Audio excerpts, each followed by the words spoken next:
Good evening, everybody. How is everyone tonight, Monday night? I know I'm taking you guys away from Monday Night Football. I do apologize about that. But tonight, guys, we do have a very special guest on the show. Probably one of the highlights of my YouTube journey here. We have the Ian Stirsman, Master Distiller over at Ross and Squibb. Ian, welcome to the show, my friend. Thank you for having me, Dan. Of course, man. Yes, it's quite the honor to have you here on screen, and been looking forward to this. I know we threw around some dates earlier, and I set it on my calendar. I marked it on my calendar at home. I was like, man, I cannot wait for this date. So I was able to get you out a couple dusty samples to kind of sip along tonight, and just kind of get let the people get to know you a little bit, and we have some good questions to ask. So should be in for a really fun night, guys. Let me say hi to a couple people in chat here. Tuned in early. Top Dog, cheers, buddy. Good to see you. Travis Roseman, cheers. I'll hit that like button on the way in. Much appreciated. EJ, out on the West Coast. Aloha and cheers. Good to see you. Whiskey Nose, what's going on, Marty? Good to see you. Slap Shots Roadhouse, cheers. Brian, good to see you, bud. Eric Gunderson, cheers. JG, cheers, broski. Good to see you. Shauna Marie D's in the house. Mark B. What's going on, Mark? Adam Shelton. How you doing, buddy? It's great, man. I mean, these guys are scattered all across the nation here. It's great. We got some Northeast. We got Tennessee folks. We got Oregon, North Carolina, Kentucky. Bourbon Engineer. Cheers, man. Good to see you. Eric Damaris. Good to see you as well. Daniel Berry Sports Highlights. Cheers. I had the pleasure of meeting Ian last year in Des Moines, Iowa, says JG. Nice. Very nice. Yeah, guys, cheers. Cheers to all you guys continuing to roll in here. But Ian, I do want to, again, thank you again for coming on the channel. And so I guess tell the people a little bit about you and, what led you down your whiskey journey into where you are today. Yeah, I grew up in Dayton, Ohio, which is just about an hour and a half north of the distillery. When I went to school at Ohio University, was chemical engineering, minor in biology, and I really had no clue what I wanted to do after school. I started working in a paper mill, was a first job after school in Chillicothe, Ohio, kind of middle of nowhere, Ohio, kind of rural, south of Columbus. And I loved that. I loved that process, that industry, but a lot of the products we were making at the time just weren't really super sustainable. We were making a lot of products that were going away, getting replaced by other things. So I started looking around a little bit, and a recruiter called me from the distillery in Lawrenceburg. I'd never heard of MGP at the time. I wasn't really into whiskey at the time. I was pretty into home brewing, especially in college and stuff. I was in a homebrew club. Some other chemical engineers kind of led it up. And I always thought it'd be really cool to work for a brewery. But, I got out of school and I was like, heavy manufacturing is where it's at. And so yeah, it was a shift manager job at the distillery. And, I thought, making whiskey sounds a lot cooler than making paper. So I took it, and, it was mostly managing the off shifts, kind of rotating nights and days, both, managing the crews. And it was a really good way to learn the distillery really quickly because, especially on night shift, if you're the shift manager on night shift, you're the point person when anything goes wrong. Right. So, you got your team of operators, and my team was really experienced. They helped me out a lot, but when something goes wrong, you're the one that's got to make the decisions, that's got to figure it out. So it's a good way to learn the distillery. I did that for a little over a year. And then I became process engineer, and I did that for just a little over a year as well. And at the time, our master distiller was Greg Metz. A lot of people know him. He's really well respected in the industry. He'd been at the distillery for probably 35 or 40 years at that time. And they saw that, behind Mets, there wasn't a ton of bench strength on the technical team. So they created a position for me and another gentleman. They called the fermentation distillation manager. And in that role, I rotated around the distillery. I got to manage our dryer house, boiler house for a couple years. I got to manage our cooking, our mashing and whiskey distillation for a couple years, and our fermentation yeast prop for a couple years. So kind of got to learn, each area really in depth. Then Greg retired, and a guy named Gordon Working came in. He worked at our Kansas distillery for many, many years. He also designed stills for Katzen Engineering for a very long time. So he came in, but he was right on the cusp of retirement as well.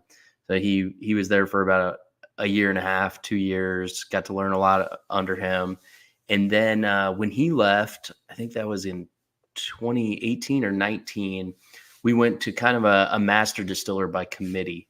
It was myself and two other engineers, because really the distillery is massive, and it's very complex, probably more so than any other distillery out there, just because of all the different things we do. And so we went to this master distiller by committee, and that was good for a few years. But then when we acquired Luxco and we really wanted to focus more on our own brands as well, we wanted to have somebody really lead the new product innovation, the blending for our products, just the really lead the quality focus for our own brands, as well as technical leadership for the distillery. So I was lucky I got to step into that role, so it's been amazing. I mean, I couldn't ask for a better job. I still, am part of the technical leadership team for the distillery, but get to work with our marketing team, get to do new product development, get to get out in the market and talk to people like you guys. Yeah. So it's a really neat job. Oh yeah. I mean, I always just imagine, like, if I was ever a master distiller, like the ability to go through and kind of cherry pick just some barrels just to try. That part of it kind of fascinates me. Like, so leading on to that question. So when you did become the master distiller, how much experience, like, and exposure did you have to Greg prior to that? Were you learning anything from him, or is he kind of still almost like two steps above you at that point and didn't get a lot of chance to work with him?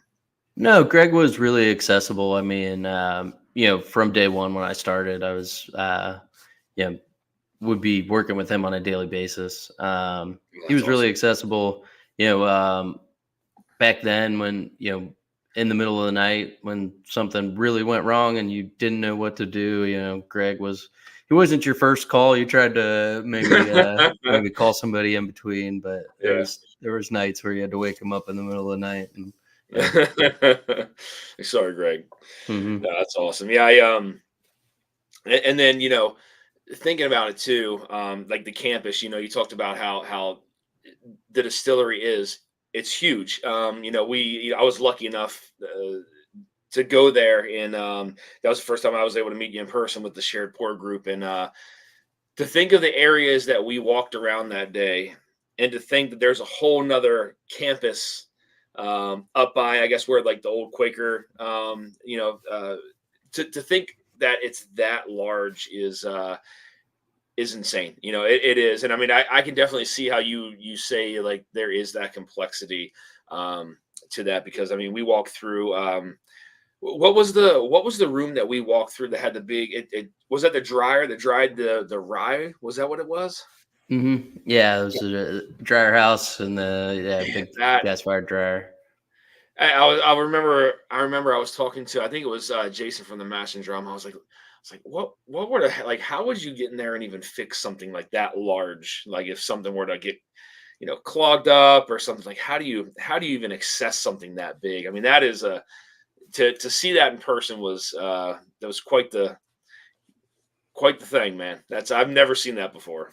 Yeah, it's funny that you thought that because it is a huge pain to get in that thing I because can only imagine. the inside of it, there's all these scoops along the exterior, but then there's all this like cross bracing everywhere. So, anytime you go into a confined space, usually you have to have like a tagline on you, but then that tagline gets all tangled in the cross bracing and it's a mess. Yeah. God.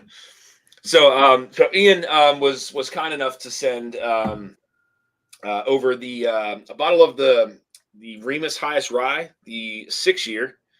So I cracked that, and I opened it up with him backstage here and just started sipping it. This is it's fantastic. It's so sweet. You do get some of that rye though. It lets you know like right there in the center of the palate that it's kind of just sticking to it.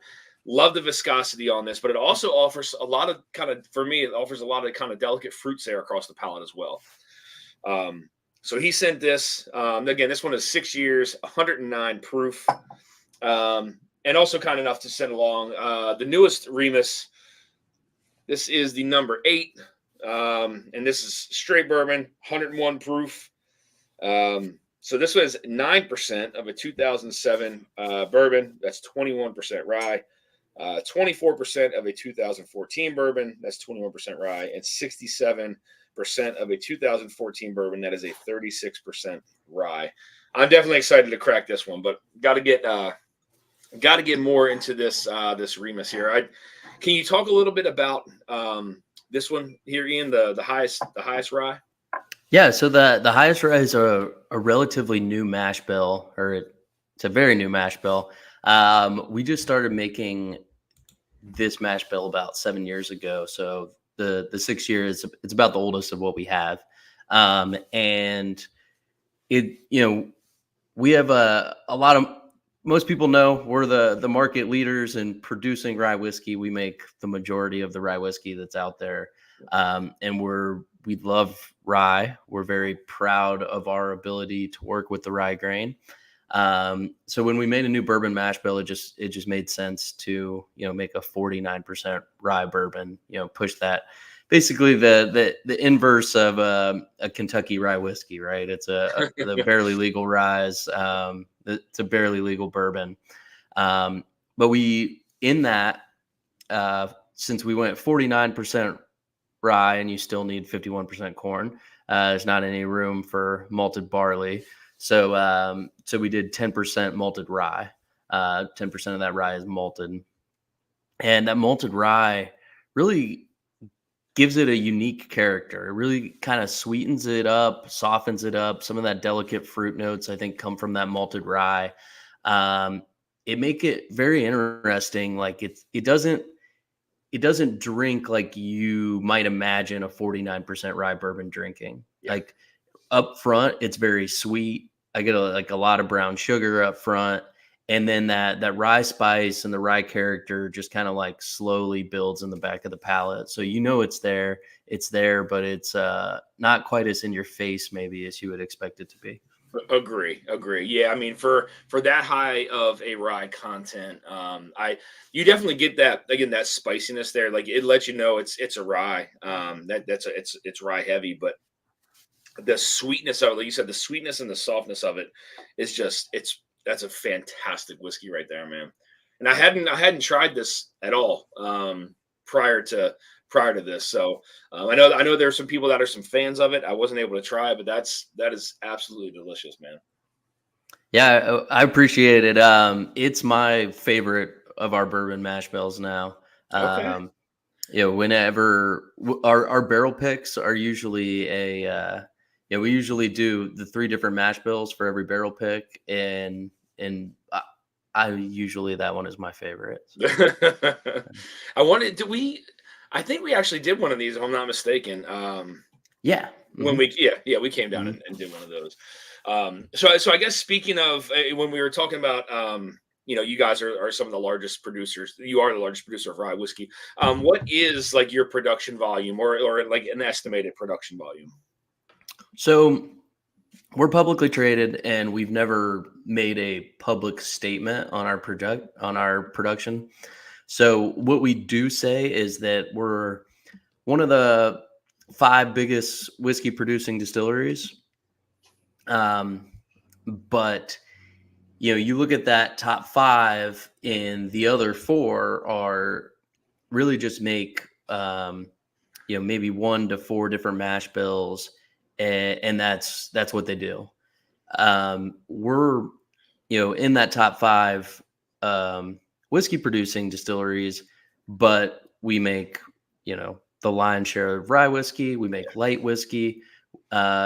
Given year, we'll do anywhere from mid-20s to mid-30s different whiskey mash bills.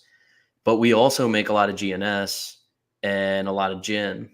So I don't think I know there's not another whiskey distillery our size that does as many different things as we do.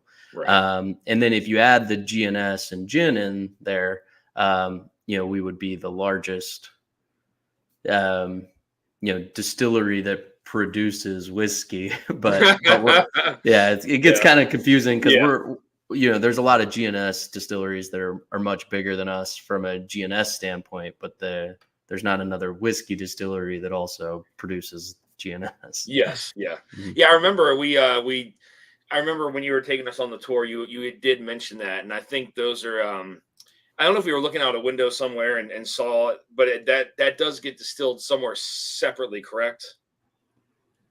Yeah. So the equipment's not, some of the equipment is shared, for whiskey and GNS, but a lot of it is separate. Yeah. Gotcha. And then Yeah. I guess So another question on top of that is like how many non-distilling producers do you produce for, or an estimated count? So the last I heard, I believe it was 760 something different customers. Wow. But some of those customers are the biggest spirits companies in the world. Some of them are mom and Yeah. pop distilleries. So when you're talking brands, a lot more than that, because a lot Wow. of our customers have several brands. Yeah. That's impressive. And I know we were talking earlier, backstage. One of those interesting mash bills being the blue corn, that comes from the Smoke Eye Hill, and just talking about how different that was. So like how many active mash bills do you guys currently use? And would you consider that to be an active mash bill, or is that more of like on like one of the one-offs? So that was, I believe that was more of a one-off. We've done things with blue corn a couple of times, maybe a few times since I've worked there, but since I've worked here, but I don't recall us doing anything with blue corn in the last couple of years. So I would call that more of a one-off, or a unique thing that's not something we regularly do. Yeah. And then how many active mash bills did you say that you guys? This year I think we'll do mid-20s. But Wow, there's been years where we've done, over 30. So that's great. Is there? I mean, I know we have you have the 95.5s and the 36s. Is there one that's unique, very unique to you, that is just so different? I mean, whether that's a wheat, a high wheat, or is there something in there that's more experimental that you really enjoy, more so than the others? um that's a good question. I mean, I really, it's maybe not the most interesting answer, because it's one of our core mash bills, but I just love our 95.5. Yeah. I love making it. I love, you know, most of my favorite whiskeys are a version of our 95.5 rye. Um, but I do like a lot of the other kind of experimental rye whiskeys we've done in the past. We just laid down one here recently. that I can't quite tease exactly what it is yet, but maybe in 5 or 6 years. I got you. Okay. But no, I mean the a lot of the single malts we've done in the past too. We did 100% malted rye. We did 100% malted wheat in the past. Like some of those single malts are pretty fun.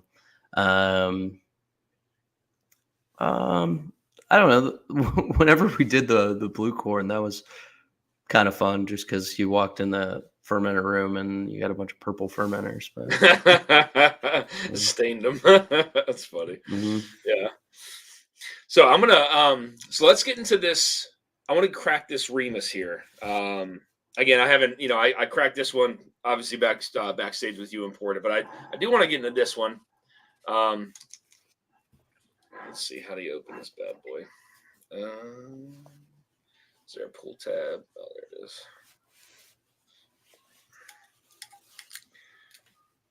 Man, I've been waiting to try this thing. I can't wait. I have a few of the older ones sitting around here somewhere. So can you talk to us a little bit about this one, and then as far as those older stocks too that you have, are the older stocks? Do you find them all in a certain rick house, or are they kind of scattered? I mean, I know you guys are on top of like the inventory and what you have, but like, do you find them in like a sweet spot and then bring them down to maybe the sub basement levels, or are they kind of just scattered? No, they're scattered around. It depends. So I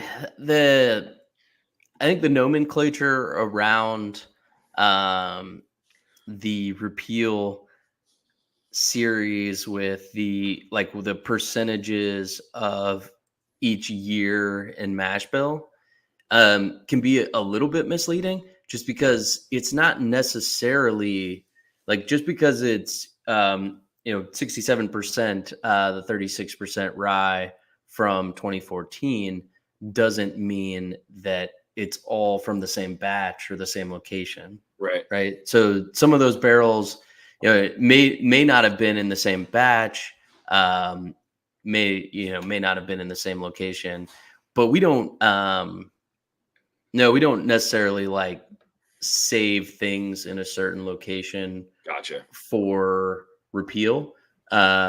Basically, we do barrel surveys every year, and we keep track of how all the different batches are aging. Obviously, we can't taste every barrel. There's just not enough seconds in a year to do that.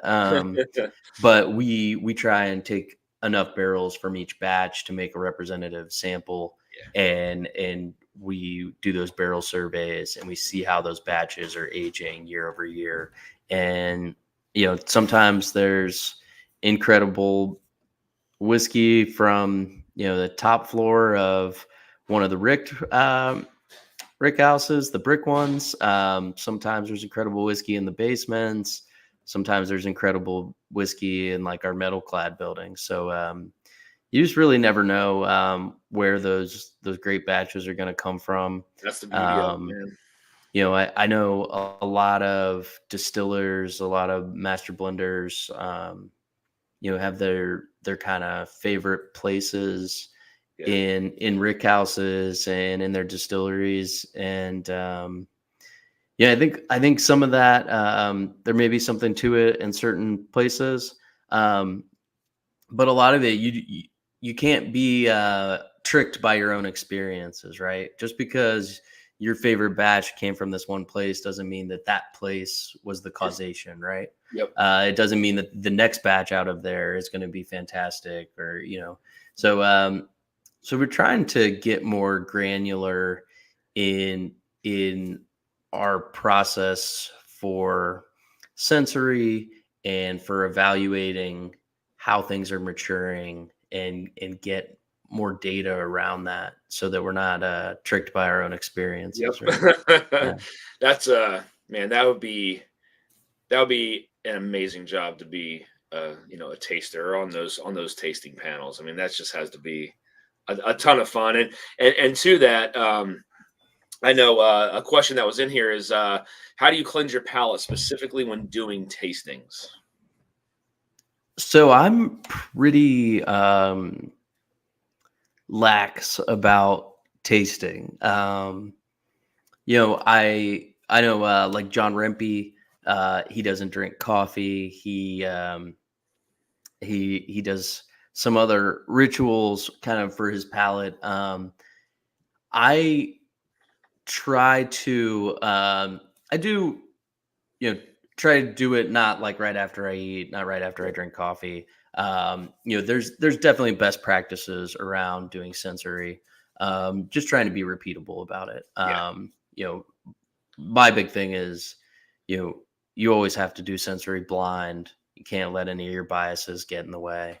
Um, but in terms of like my palate, I don't take it too seriously. I don't a lot of people really get really into like having the best palate or something like that. Even people on our sensory team get really into being able to identify a defect that nobody else can identify, right? And at that point, like who cares, right? Like if you're the only person out of like 5,000 that can smell something, then I don't really care, right? Like, then sorry you smell that. Nobody else smells it. I like really, I mean, the best palette would be the one that is just the most similar to everyone else's, right? Yeah. Um, so I think you have to go with what you like. I think you can't try and guess what other people like. You gotta go with what you like. Um, and not take it too seriously. You create something you love and hope people like it too. Agree. Agree with that, man. So I just poured this Remus in. There's you do get on the nose anyway. Well, cheers to you first. Cheers to you for coming on here. Cheers. Much appreciated, man. Again, this is definitely a highlight for me. So thank you for that. But on the nose for me, just straight away, you do get the darkness of some of the older whiskey that is in here. But then it's there's brown sugar. You do get some of like there's some citrus in there too, but it's like a darker, not like a blood orange, but there's maybe it is a blood orange. Yeah, it's like a darker kind of like an orange, citrusy, oaky, some brown sugar on the nose. Very, very inviting though. I'm gonna sip some down, man. Cheers, Ian.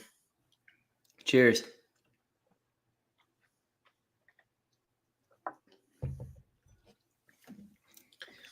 Yeah, great mouthfeel to that. My goodness. Again, on the palate, same kind of deal. You do get. I had this it's like a creamy citrus there that sits on the sides of my tongue there. But you do get like the older whiskey in there. Like it doesn't. It's not like super. It's not like tannic or anything like that. But you do get the age of some of the whiskeys that are in there. A little bit of some like tobacco there on the back of the palate. Man, that's good. And I would definitely say it drinks its proof. Drinks that 100 proof range. Hmm. Man, that's gorgeous. That is so good. I have to sit and compare that to a couple of the other ones that I have. I have 'em over here somewhere. The five was really good. The Remus five was probably one of my favorites. That was a really really good one. So one of my supporters here has a question. Says, Ian, could you please talk through the process of coming up with the grained glass series, and what would you compare it to in the marketplace? Um,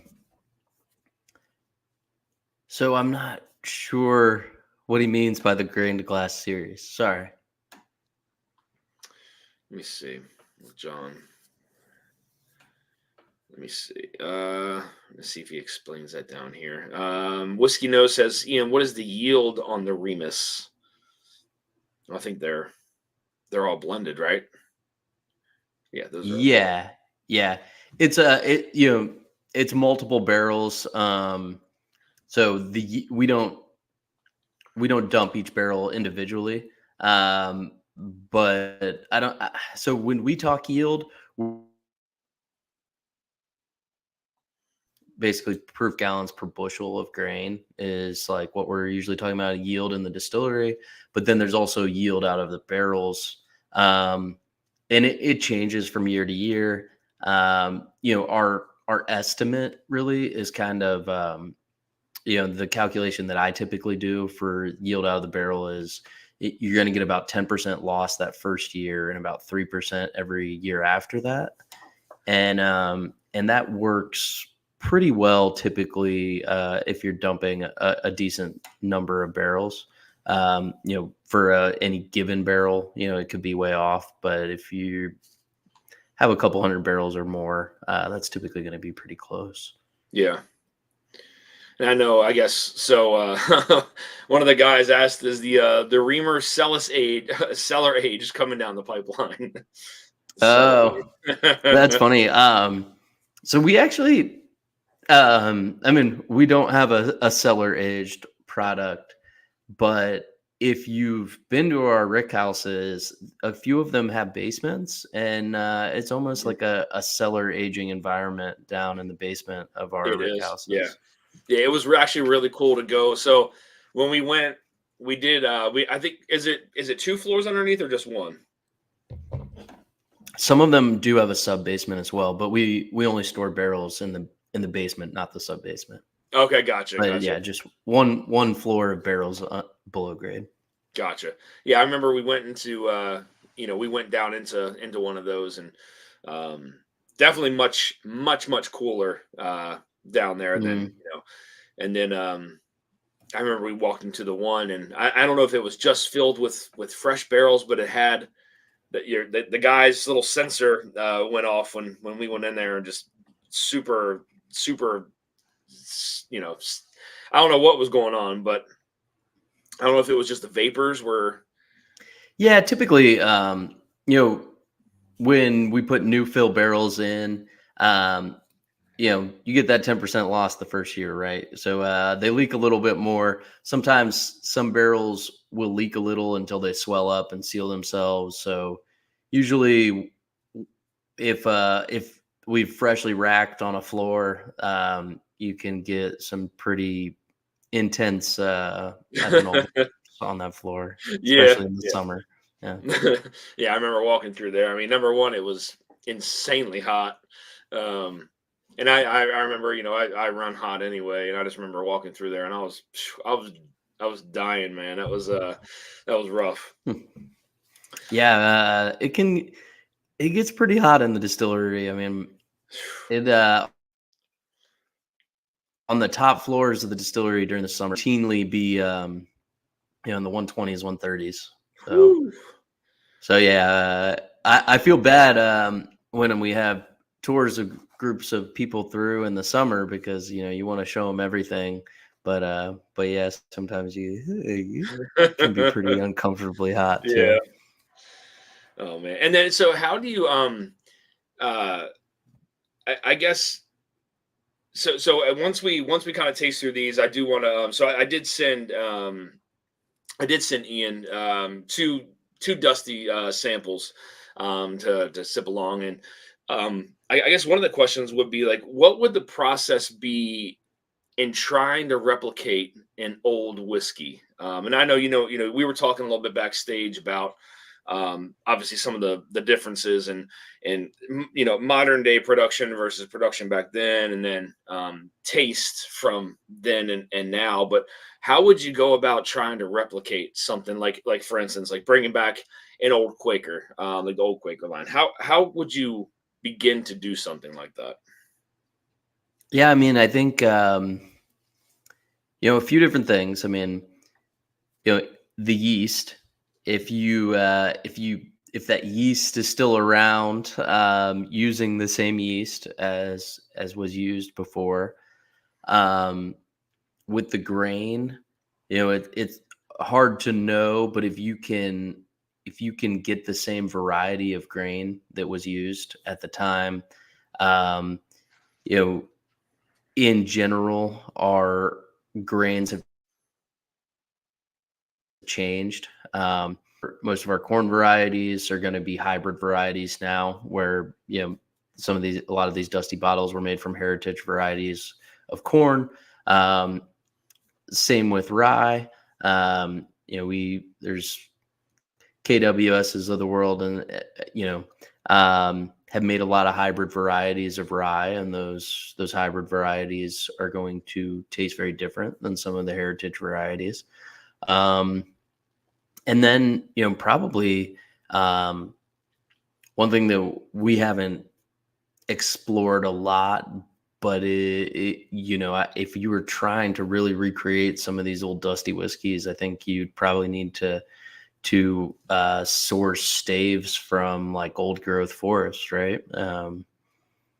So I think those are probably the three or four biggest things. The grain, I think, is huge. The grain has definitely changed over the years. And I think that's why a lot of the flavor profiles have changed over the years. I mean, you mentioned water, and there may be something to that, but a lot of the big distilleries like us are pulling well water out of the ground, and that process hasn't changed too much over the years. Water chemistry in the aquifers hasn't changed too much, but there may be a little something to that. Yeah. So a lot of different pieces. So for instance, like with that sample that I sent you, would there be anything you could do with that to try to go back and like reverse engineer? Oh man, no, I don't think so. No, I don't think anybody's that good. I think you'd have to really research what they did and try and recreate it. But just like trying to taste it and say, oh, they use this variety of corn. No, I'm not that good. Yeah, that'd be amazing if you be able to do that. But I know that's there's so many different variables, and like again, talked about the instead of a hybrid corn, it was either a white corn or a yellow corn, or and then the trees, to your point, I mean the oak was very, very different back then than it is now. So I'm sure that changed the profile a lot. And then to your point, the yeast, that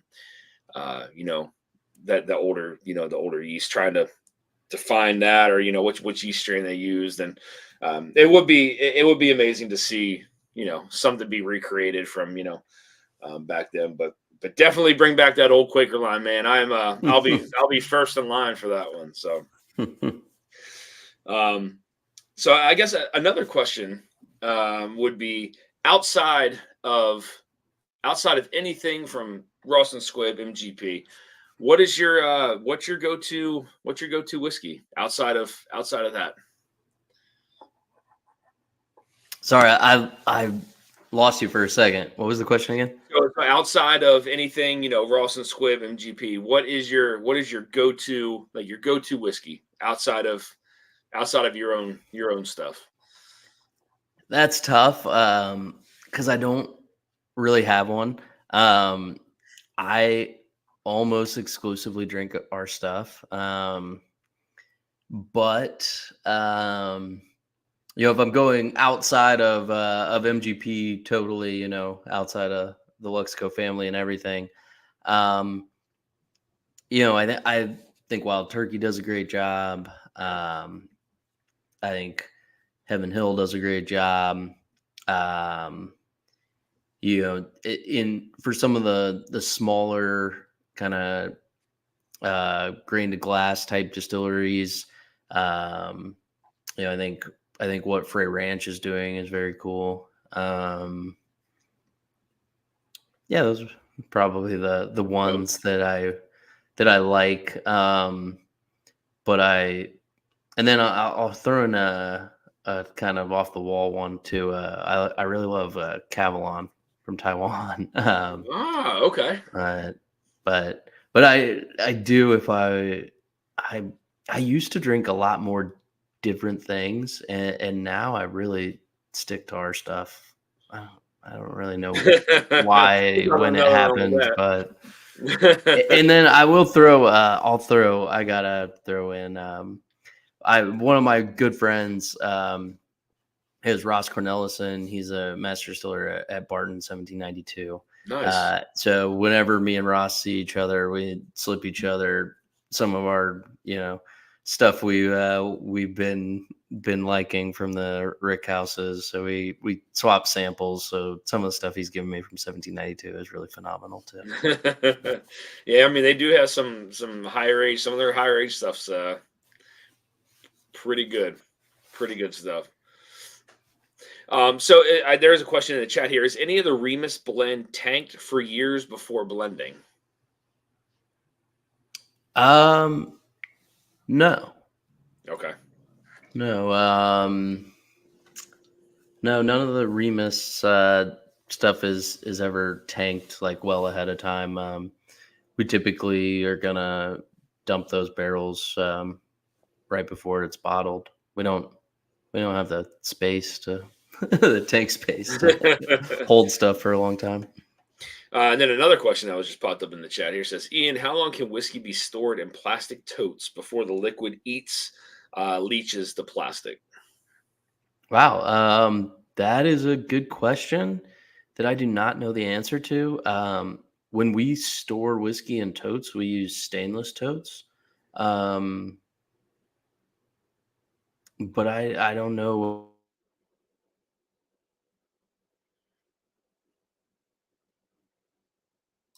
like being used in the tote, and yeah, I'm not sure. We always use stainless, so we don't worry about it. Yeah. Yeah. That's all. We actually got a super chat here from the Mashing Drum, he was with us when we did our tour, but part of the shared pour group. And it says, Dusty, great to see Ian again. Quick question: can you talk about the decision to bump up the proof of the Remus 8 to 101, making it non-chill filtered? Yeah, so the 101 was kind of funny because we just thought proof is another factor that we could change to make it unique. We thought I really just wanted to there instead of doing 100 every year, I wanted to start tasting it at different proofs and see what we liked best.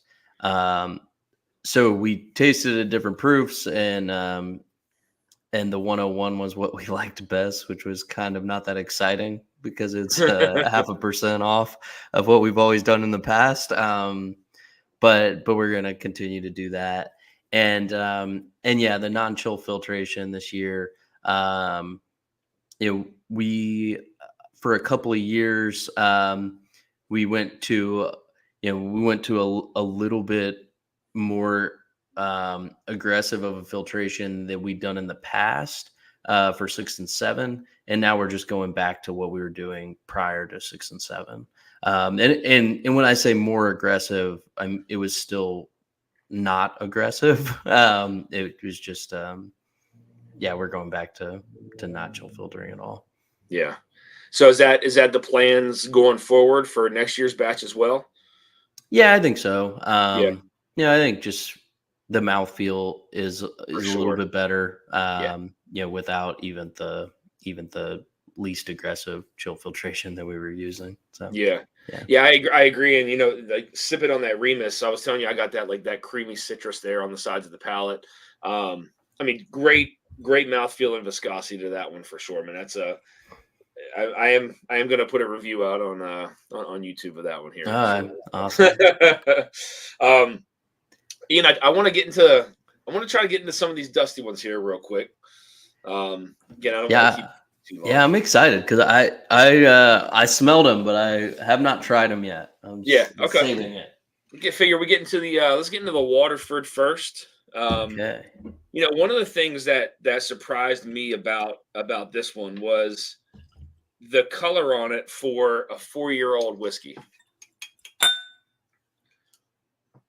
And it's hard to say, I guess, what caused that. I mean, obviously, it could have been anything. I don't know how.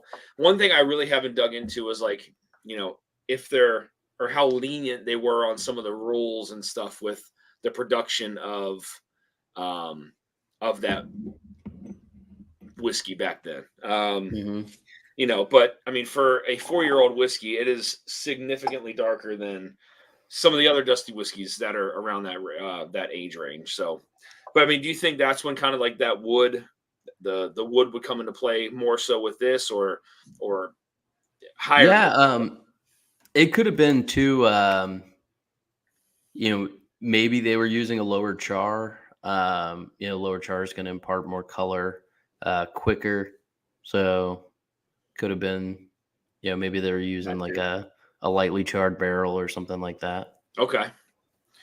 I never actually something so simple. I never really even thought about that. So, I mean, obviously, very, very different. Very, very different on the nose.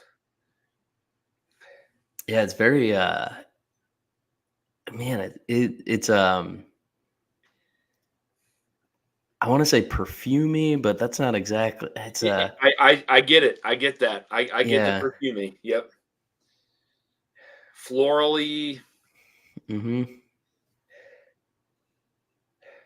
But I do get some oakiness though. Like further into the glass, I do get some oak presence there.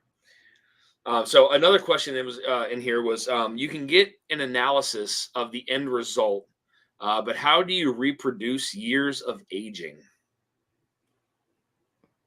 No. So I don't know if maybe they're asking about like some of the accelerated aging techniques that are out there. But I don't think, so far, none of those have really been super successful. So far, there really is no recreating years of aging. Um, there are techniques to get more of the solubles out of the barrel quicker. There are techniques to speed up some of the oxidation reactions that happen, but I,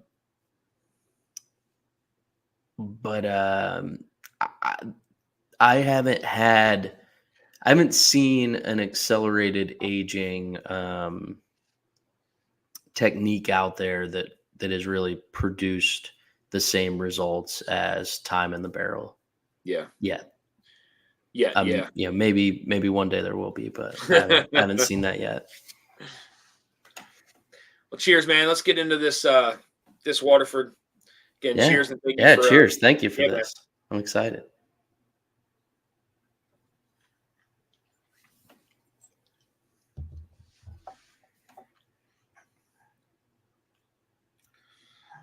Can't remember, was this one 80 proof? Yeah, so 80 proof. Man, that's different. Isn't it? It's so different from modern day whiskey. It is so different. Almost like the fennel candy. I get some of that. Yeah. I got a weird and I haven't drank this one in a little while. Very, very weird. The little root beer little root beer candies, but not like super heavy on like the sassafras or anything like that, but maybe a little bit of like sassafras, but that slight little kind of like root beer candy. Yeah. Yeah. No, I can totally see that. But then too, I mean, another thing I don't know a lot about on these, if these were chill filtered or non-chill filtered. Kind of I hard would to tell, but I would think this one would be right. probably. I mean, at 80 proof,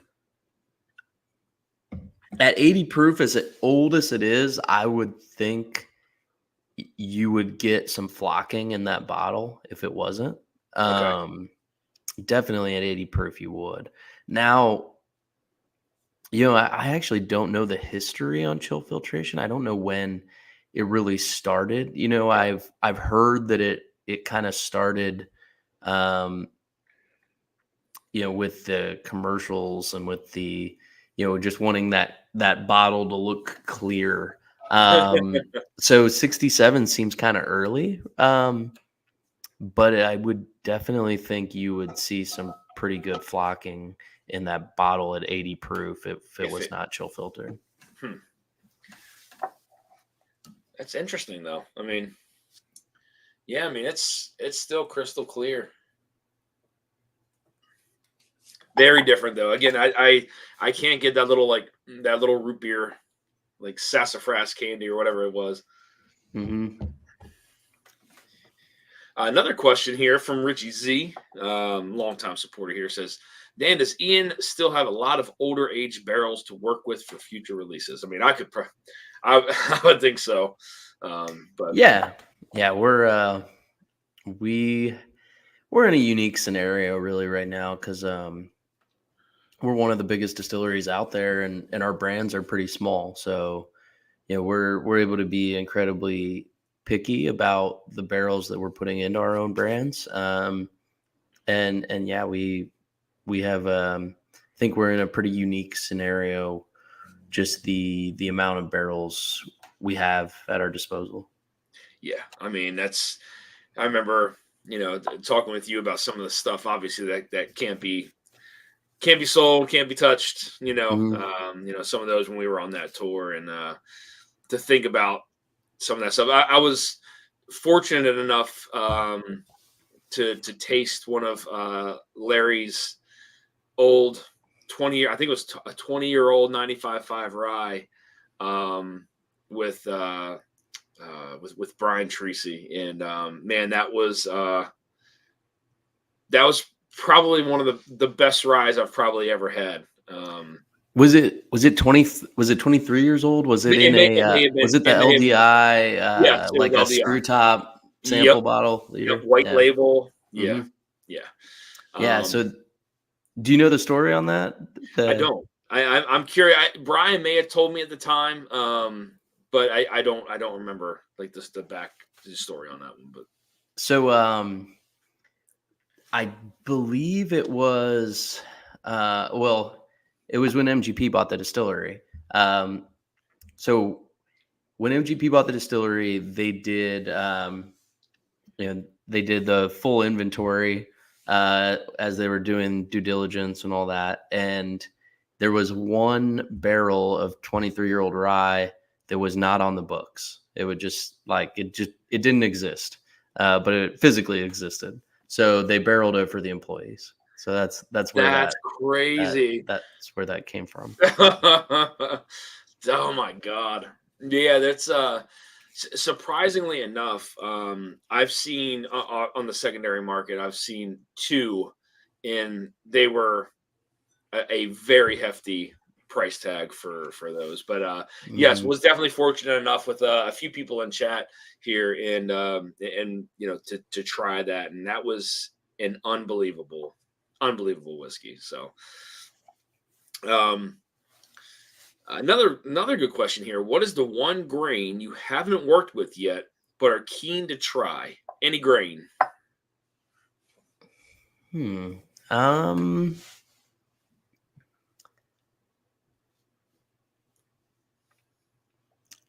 that's a good question. I mean, I don't think there's anything like super out there, but I am very interested in exploring more of the heritage varieties of rye. Um, Different varieties of rye make totally different whiskeys. Whereas in my experience with corn, um, it's a lot more subtle differences with different varieties of corn. There's certainly differences, but they're subtle. Whereas different varieties of rye taste like totally different whiskeys, and I think that we've just scratched the surface there. That's probably what I'm most excited about in terms of different grain. I've had some whiskeys made from like Milo and sorghum and things like that, and I don't know. I love rye, so more varieties of rye. Yeah. So and this is kind of an oddball question, but like, so if you were curious about, like, if you did, for instance, find like some kind of heritage rye that you wanted to work with, like, would you just need like a truckload of it and like one full distillation process to kind of play around with it, or would it actually take a lot more to kind of play around with something that you needed? Because obviously it's going to take time to to mature and all that in the wood, but Yeah, we have like kind of our minimum quantities that we can do. So a truckload is pretty small, but depending on what we're doing, we could make a truckload work. Yeah. But because we have two different, basically have two different distilling cooking processes. At the distillery, so one of them is quite a bit smaller than the other. And on that smaller side, we can do a little more creative small runs. But when I say it's smaller, it's still much bigger than most distilleries out there. So it's at scale, it's a little harder to be as experimental because if we have a experiment that doesn't work out, it's a lot of whiskey. That's a lot. Yeah. Yeah. That's a lot of whiskey. So Ian, I guess for our last dram here tonight, I do want to pour the Old Quaker, which now sits on your current stomping grounds, which I find can just amazing. And I promise you, I will send you a sample of this one. I just couldn't get over here in time to actually get it to send it out to you to make sure it made it to you on time. But I will send you a sample of that one. The 4-year-old that has the Shinley on it, that's older than this guy here. So thank you. I appreciate you're that. very welcome, man. No problem. So this one, guys, this one is 6 years old, 80 proof, and again, distilled at the Lawrenceburg Distillery over there in at MGP. So the old Quaker grounds. So is that, I know we didn't get to go to that part of the campus. Is that a brick? Is that a brick rick house? Yes. So most of the old Shenley rick houses are brick as well. So for people that aren't really familiar with our distillery has changed names and hands a lot over the course of time. It really started as two different distilleries. Back in 1847, the Rossville Union Distillery, that was the first distillery on the property. And then the Squibb Distillery came next in 1869. And Rossville, after Prohibition, would become Seagram's, and the Squibb Distillery, after Prohibition, would become Shenley in the Old Quaker Distillery. And it's interesting, after Prohibition, Shenley and Seagram's were two of the biggest distilleries in the country, sharing a property line with each other. But it's interesting now because we have one original Rossville Distillery rick house still on campus. And then we have, the Seagram's rick houses and the Shenley rick houses. And it's kind of an unusual style of rick house. They're all brick. They're concrete and steel with brick exterior. They're 6 stories high, and they go 6 ricks high every story. and it's a little bit unique, but they kept that same style through the Rossville Union Distillery, Seagram's, and Shenley as well. So yeah, the old Quaker rick houses are that same style that Seagram's and Rossville wild. before did. Yeah. So it's 6 and then it goes 6 again. So it's 6 stories high, and there's 6 ricks high every story. Okay, gotcha. And then a couple of the Seagram's ones have basements as well. Wow.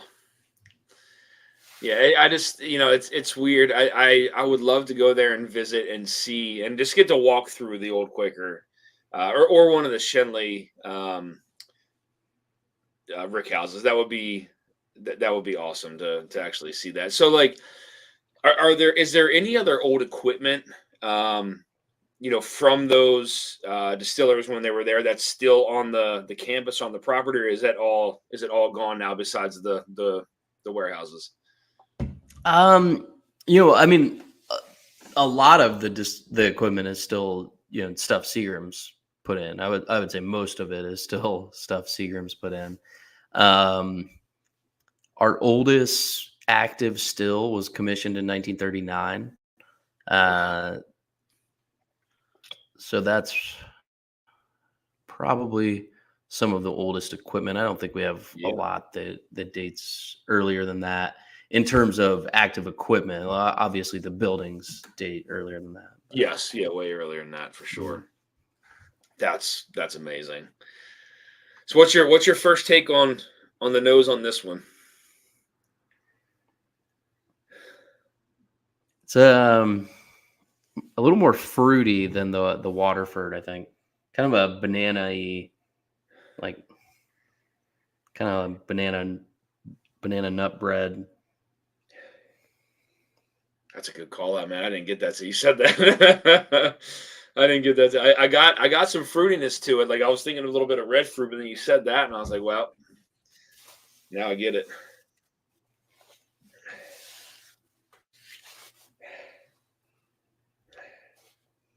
Going in for a sip, man. Cheers. Cheers.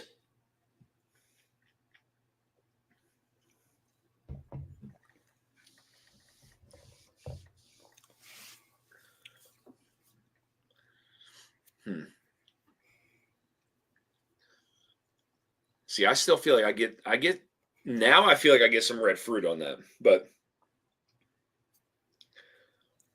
there's I could see kind of like some like tart cherry, like I don't know. It's got a lot going on. I still get a little bit of that root beer, not as pronounced, the root beer candy, but not near as pronounced as in the Waterford. But I get a little bit of banana too. Like it kind of starts out banana, and then I get some of that root beer candy. But I can see what you're saying with the red fruit too. Yeah, it's got a lot going on, and it kind of changes too. I mean, for an 80 proofer, super oily too, on the glass. And again, I mean, beautiful color on this one. And like I said, when I got this bottle, I mean, the fill of it was literally perfect. The color was, I mean, it was crystal clear, no sediment on the bottom, which is surprising because I mean, with some of the older bottles, you do get some sediment fairly often. But this one was it was a crystal clear bottle. I think I cracked it with a few people here on screen, if I'm not mistaken. I think I took it on one of the trips and we cracked it. But do they have record of? And this is one of the questions I want to ask you. Like, do they have records somewhere, like what the mash bill would be for something like this, like in the book somewhere, and like where could you find it? You know? Yeah. So I have looked a little bit, and I haven't been able to find anything. Now at the distillery, like we don't really have records of anything but Seagram's. Gotcha. So we have all of the we have very detailed drawings, records of everything Seagram's and on, but nothing really before Seagram's. We have some old like site drawings of the Rossville distillery and the Squibb distillery that we can like overlay over current day. But in terms of like the Shenley um, site, we don't really have, and we're not operating, we're not distilling on the Shenley site anymore. We're just Right. maturing there. So we're just using the rick houses. But we don't have the old Shenley drawings or any of really their engineering files or anything, only the Seagram stuff. It'd be amazing just to come across a book one day that just had like, oh, this old Quaker was, some percent corn, and just to be able to go back and find the mash bill just to try to recreate it, just to see,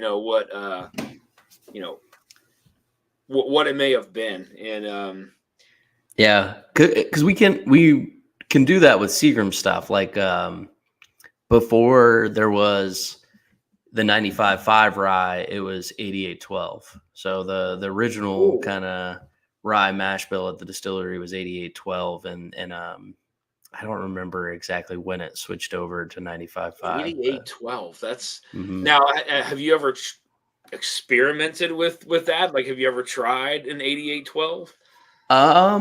We might be trying something like that. Yeah. Okay. So I guess one of the last questions I'll ask you. I don't see any more here in chat. What from Ross and Squibb? Well, number one, do you prefer it to be called Ross and Squibb or MGP? It doesn't really matter. I like Ross and Squibb. MGP. So we didn't really have a name under MGP, right? Like there wasn't a lot of identity of the distillery of MGP of Indiana, right? Where the Ross and Squibb distillery kind of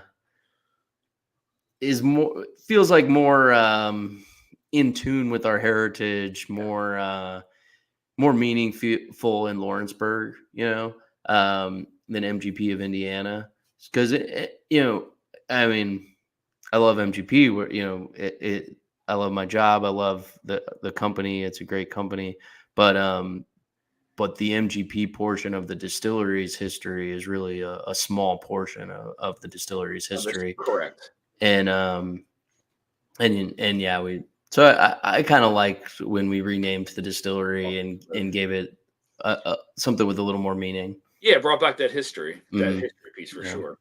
So what would be the thing that you're looking forward to the most, whether that's a release or, whatever. I mean, what you could talk about. Is there something down the road that you have planned that you're really excited about? What does that look like? So I don't know if I'll get in trouble for this or not, but no, I don't know if you look at like the Cumming whiskey and all that, but it just came out on Cumming whiskey today or yesterday that we have an experimental series coming out. So this first release of the experimental series, it'll be not till next year, but it's really, really good. And then just the series in general is going to allow me to kind of be more creative and play around. So I'm really looking forward to that. Yeah, it's awesome. Yeah, that's so we haven't officially released it, but it's out there. It's public now. So yeah. Once it hits Cumming whiskey, people know. Yeah. Yep. Yeah, they do. Yeah, he's always putting something out there. But guys, does anybody else have any questions for Ian? I know I had him on here now for an hour. I don't want to take up too much time. If anybody has any other questions to ask Ian, it's the differences between these two whiskeys is that there are some similarities, like you talked about, maybe some of that, like that root beer note. But I can't get that like banana nut like bread note off the nose on this, because now that's all I smell. On the palate though, I do get some of that root beer sassafras, if you will. And then I do there is some kind of like red fruitiness to this one. So I have a question for you. Yeah. As somebody that's into the dusty whiskeys, do you prefer the lower proofs that they used to do with most of the dusty whiskeys? The new trend is all the higher proof stuff, but do you prefer some of the lower proof older whiskeys? I do, yeah. And so surprisingly, there's for the old stuff, there is a lot of stuff that's 100 and under. You got some stuff that comes in at 90 proof. You got some stuff that comes in at 80 proof. A lot of bottled and bond. But then you had some whiskeys that had higher proofs. Like there was a Weller's, they called it a Weller's back then. That was 110 proof. They had an old Overholt, which almost nowadays would replicate a single barrel, and that was like 120 some proof. So they did have it was a handful of whiskeys. I mean, well, more than a handful, but we'll say maybe 40 different whiskeys that I know of that would be considered barrel proof today.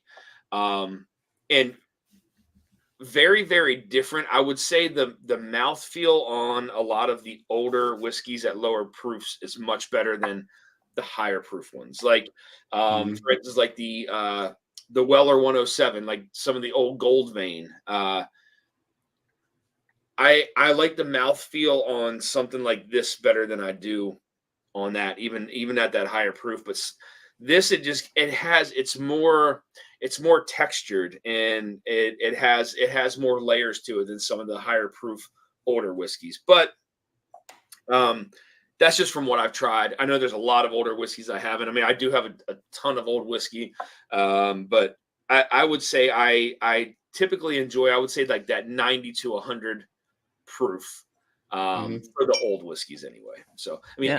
80 again is what we just tried tonight. So it's not bad, but I mean there is still some viscosity to it.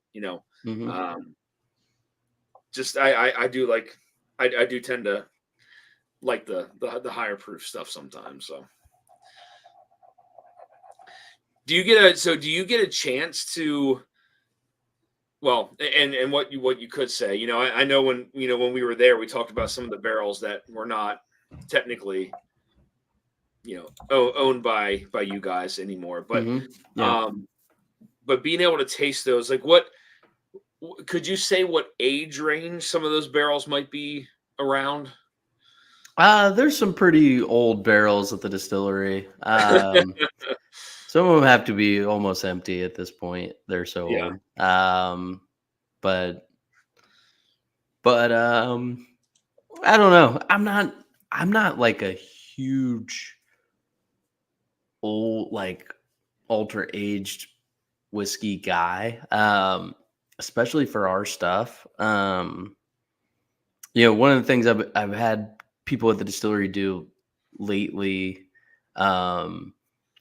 with Repeal 8, I've had them taste the 17-year component of Repeal 8. And most people don't love it. It doesn't hold up on its own. It's a really good blending component. But it's not, it doesn't stand out on its own. It's too tannic. I'm not huge on the really old stuff. Every once in a while, you'll find lightning in a bottle with a really old whiskey, and it'll be really fantastic. But in general, the really old stuff isn't the stuff I Stay away from that. chase. Yeah. I guess, and so one of the last questions I'll ask you before before we depart here.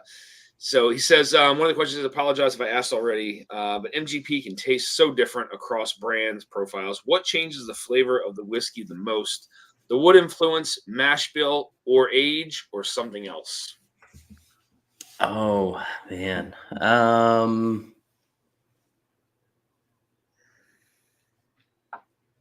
That's a good question. So I think you almost have to kind of break it out into two different categories. So there's everything before it hits the barrel, and then everything, after it hits the barrel. And in terms of what really makes a difference flavor profile wise before the barrel, I mean, obviously different mash bills are going to taste different, but even within a given mash bill, the specific grain that was used. So, a 95.5 rye, with different kinds of rye is going to really change the flavor profile. So the grain is huge. I think probably the single biggest influence before it goes into the barrel is probably the grain. The grain, and then the location. I mean, every distillery has its unique kind of flavor profile that, I think is mostly driven from the local bacteria, local yeast. But probably part of that is after it hits the barrel too, right? Because every distillery has its unique maturation environment as well.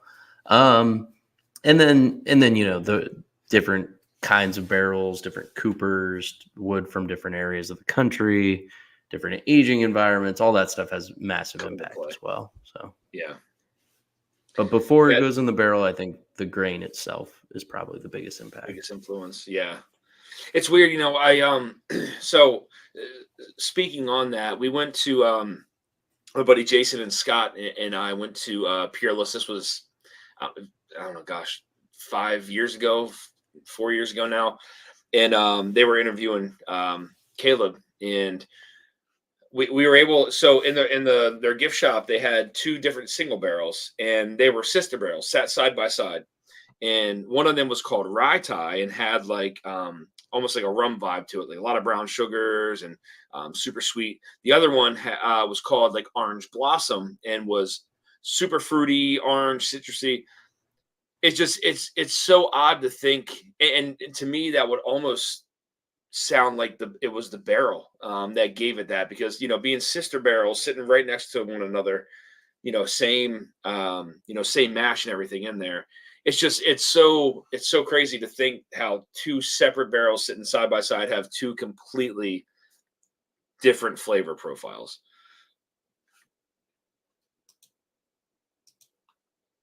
Oh, Ian, you still there? I may have lost them.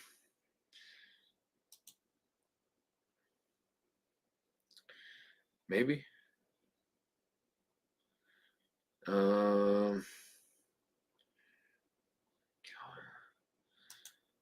I may have lost them. Oh, okay, he's coming back on. 1 second. Remove from stage. There we go.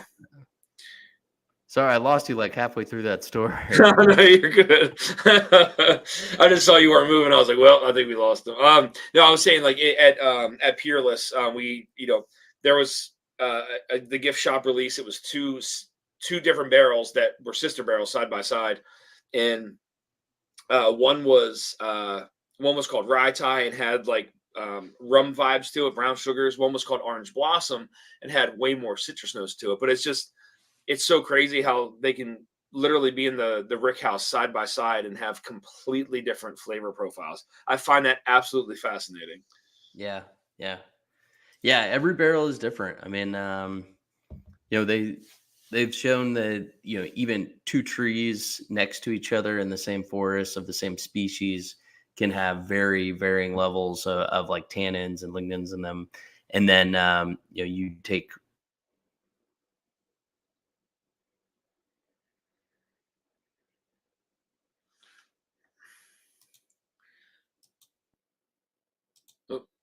I think we may have lost you again, man. I'm sorry.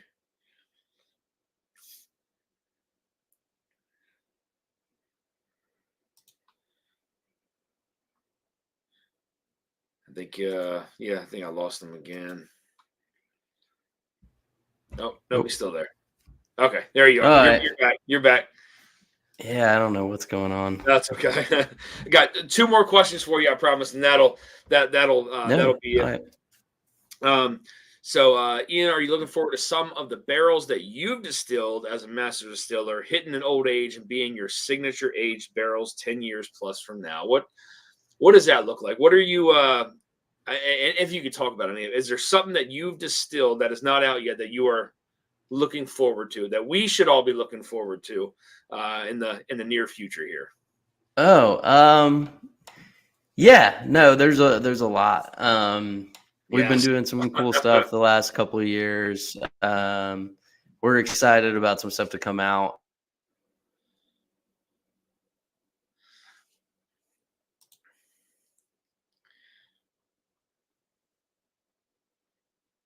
But we're excited for some stuff to come out. We've been doing a lot of cool stuff lately. Um, so yeah, I nothing I can really talk about I specifically got you. quite Yep. yet. But Yep. I got you. Still too early. And the last question, Ian, before we go, and again, I just want to thank you for coming on here again. It's been an awesome. It's been awesome. It's been an absolute honor to have you on. The channel definitely the highlight of my YouTube journey. So with that, I guess the last question here from the Bourbon Syndicate would be: does moisture level of grain play a role when you process it, and is it that important?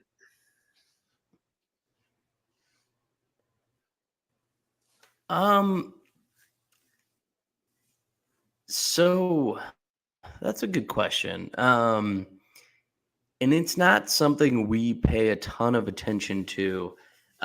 We have our specs for moisture of the grain incoming, and if it doesn't meet those, then it doesn't get unloaded. Um, but that's really more of a yield thing, or we've always treated it as more of a yield thing. Um, a yield, and obviously, you want high moisture storing in bins and storing Yeah, in silos and all that. But we've never done extensive trials on the moisture of the grain versus the sensory outcome of the whiskey. That which is kind of surprising that we haven't, because we have literally on every other thing out there you can think of. Um, but that isn't one we've like thoroughly um, explored, and I wouldn't expect it to make a huge difference yeah. sensory, at least in the tight range of moisture that our spec is. Yeah. Gotcha. Well, Ian Stirsman, man, I do want to thank you so much for coming on here, answering. I know I asked you a ton of questions, but it was great to sit here and chat with you and try the Remus High Rye and the Remus Repeal, and then be able to sip these two Dusties with you has been an absolute honor, my friend. So thank you so much for that. And I'd love to have you. I'd love to have you back on the channel, man, at some point down the road, just to sit and chat again with you and talk some whiskey. So, but thank you so much, and great to have you on here, man. It was an absolute honor. Yeah, no, thank you for having me. I had a great time. I'll come back anytime. Thank you for the samples, especially the old Quaker. This is something I hadn't tried before, and I'd always wanted to. So Well, thank I'll you for make sure that. in that sample pack, I'll send you this old Quaker, and then I have some other older Shenley stuff that I'll send you as well. That way you can hold on to it and drink it when you want. So Oh, thank you. And very welcome. yeah, sorry about all the technical difficulties. I'm not sure what's going on with my It, internet. it it all happens, man. It's all good. But Ian, thank you so much, man. Again, can't thank you enough for coming on, buddy. And I'll talk to you soon, man. I'll send you an email tomorrow. All right, awesome. Thanks, Dan. All right, buddy. Bye. Take it easy. All right, guys. That was an absolute honor to have Ian on the channel. Thank you guys for submitting the questions and asking the questions in the chat. That was absolutely fantastic. So I'm going to drop the link in chat for anybody who wants to hop on. I hang out for a little bit. Let me let's see here. Let me find this link. Still didn't seem real that I had him on here, but that was definitely the highlight of my YouTube journey so far. So that was really, really cool. Let me go on StreamYard here. Copy this link. Yeah, thanks, guys. Yeah, thank you all. Like I said, we'll hang out here for a little bit. If anybody wants to hop on and shoot the shit, it's great to kind of dig into some of those questions we've all been wanting to ask, about the old Ross and Squibb stuff, and such a cool, down to earth guy. I mean, truly. All right. Let me drop this in chat here, guys, and anybody is more than welcome to hop on. Sip a little bit of whiskey. Let's see here.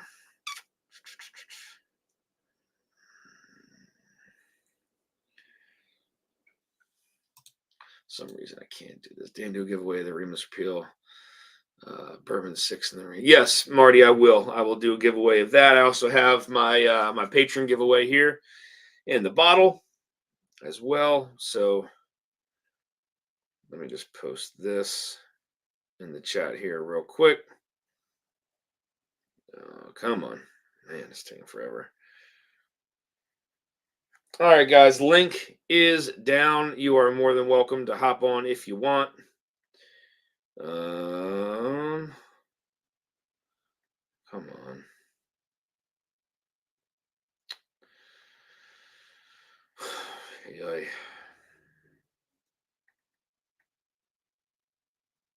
All right, there's the link. Oh, Adam got it before I erased it.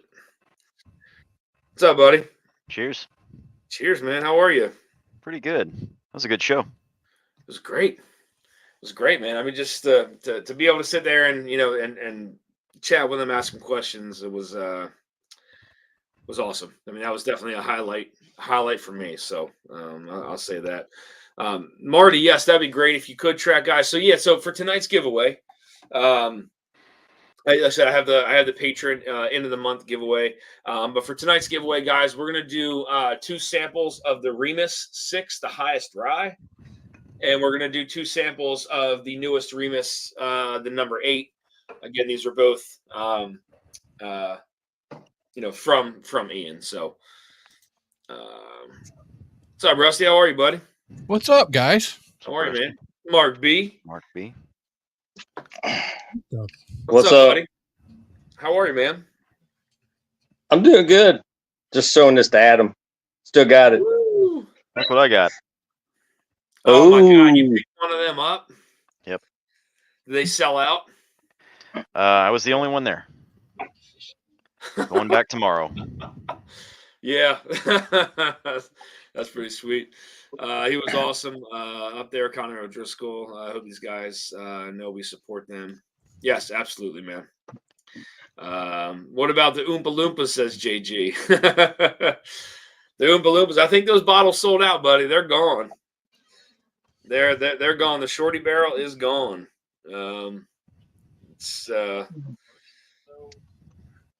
I'm pretty sure it's sold out. Last I saw it was sold out.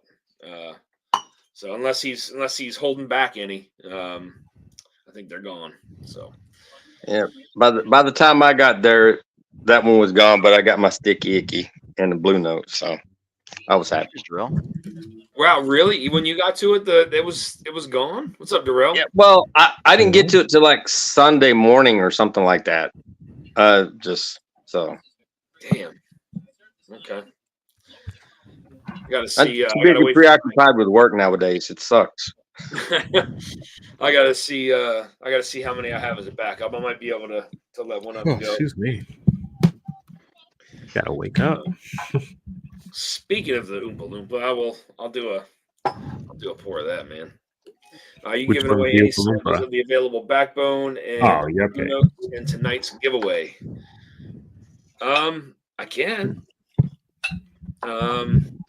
Yeah, we can do that too. All right, so let me put this in here real quick. I don't know how many people will be in for it, but so we'll do. All right, hold on. All right, so we'll do 2 sets of samples here. So one winner will get a sample of this. One winner will get a sample, another winner will get another sample. So two sets of samples of these, and we'll do 2 sets of samples of all 3 of the backbone picks. How's that sound? Ooh. So we'll do 2 samples of the rye, 2 samples of the sticky icky, and then 2 samples of the Wonka. So we'll do 4 sets of samples tonight. Shit. But you What do you poured want? the 8-year, Dan? Huh? You poured the 8-year? Yes, sir, I did. Yeah, I have the What's up, sticky Z-Man? in my glass. What on, brother? Dusty about to bottle kill the D Team NBC bottle. Oh man. Man, what's just up, so you brother? guys What know, on, Rusty? end of this month we're going to be doing another NBC pick, man. It's happening. Mhm. Nice. It is happening, and it's going to be awesome. I hope they pull out some wild barrels for us. So Adam's just got to go over there and butter them up. Be like, hey man, you know the drill on the 20 what 6th, 26th, 25th. I can't remember. Yeah, my days are all screwed up too. 25th, isn't it? I just know I fly 26th. out on a Wednesday and I come back on a Sunday. Sunday, yeah. I'm right there with you. Guys, thank you for the super chats though. Throughout this stream, I didn't forget you. Mark B, I know I said thank you. There was a couple people. I know Jason sent one. A couple questions. JG, what about the Oompa Loompas? Cheers. Thank you for the super chat, man. Top dog with the $10 super chat. I think Marty is tracking right now. Larry 3R, cheers. In it to win it. Thanks for the great live. Yeah, guys, that was fun, man. That was That was awesome, dude. Yeah, Yeah. that was one of the highlights of my YouTube journey right there, man. And I'll be right being back. able to hear him talk about some of the stuff that's going on, and I think it just brings a lot of excitement. There's a lot of cool stuff that he's distilled that's going to be coming out down here. All right, so I was a little late jumping on. How old is that guy? Like 25? I mean, I'm not sure, to be honest with you. He's got to be in his 30s, I imagine. yeah, maybe he's in his 30s. Maybe. Yeah. Jeez, freaking babies running these freaking distilleries. It's freaking awesome. Isn't that crazy, man? But to sit there and learn from Greg Metz and what better teacher, man? I mean, Yeah.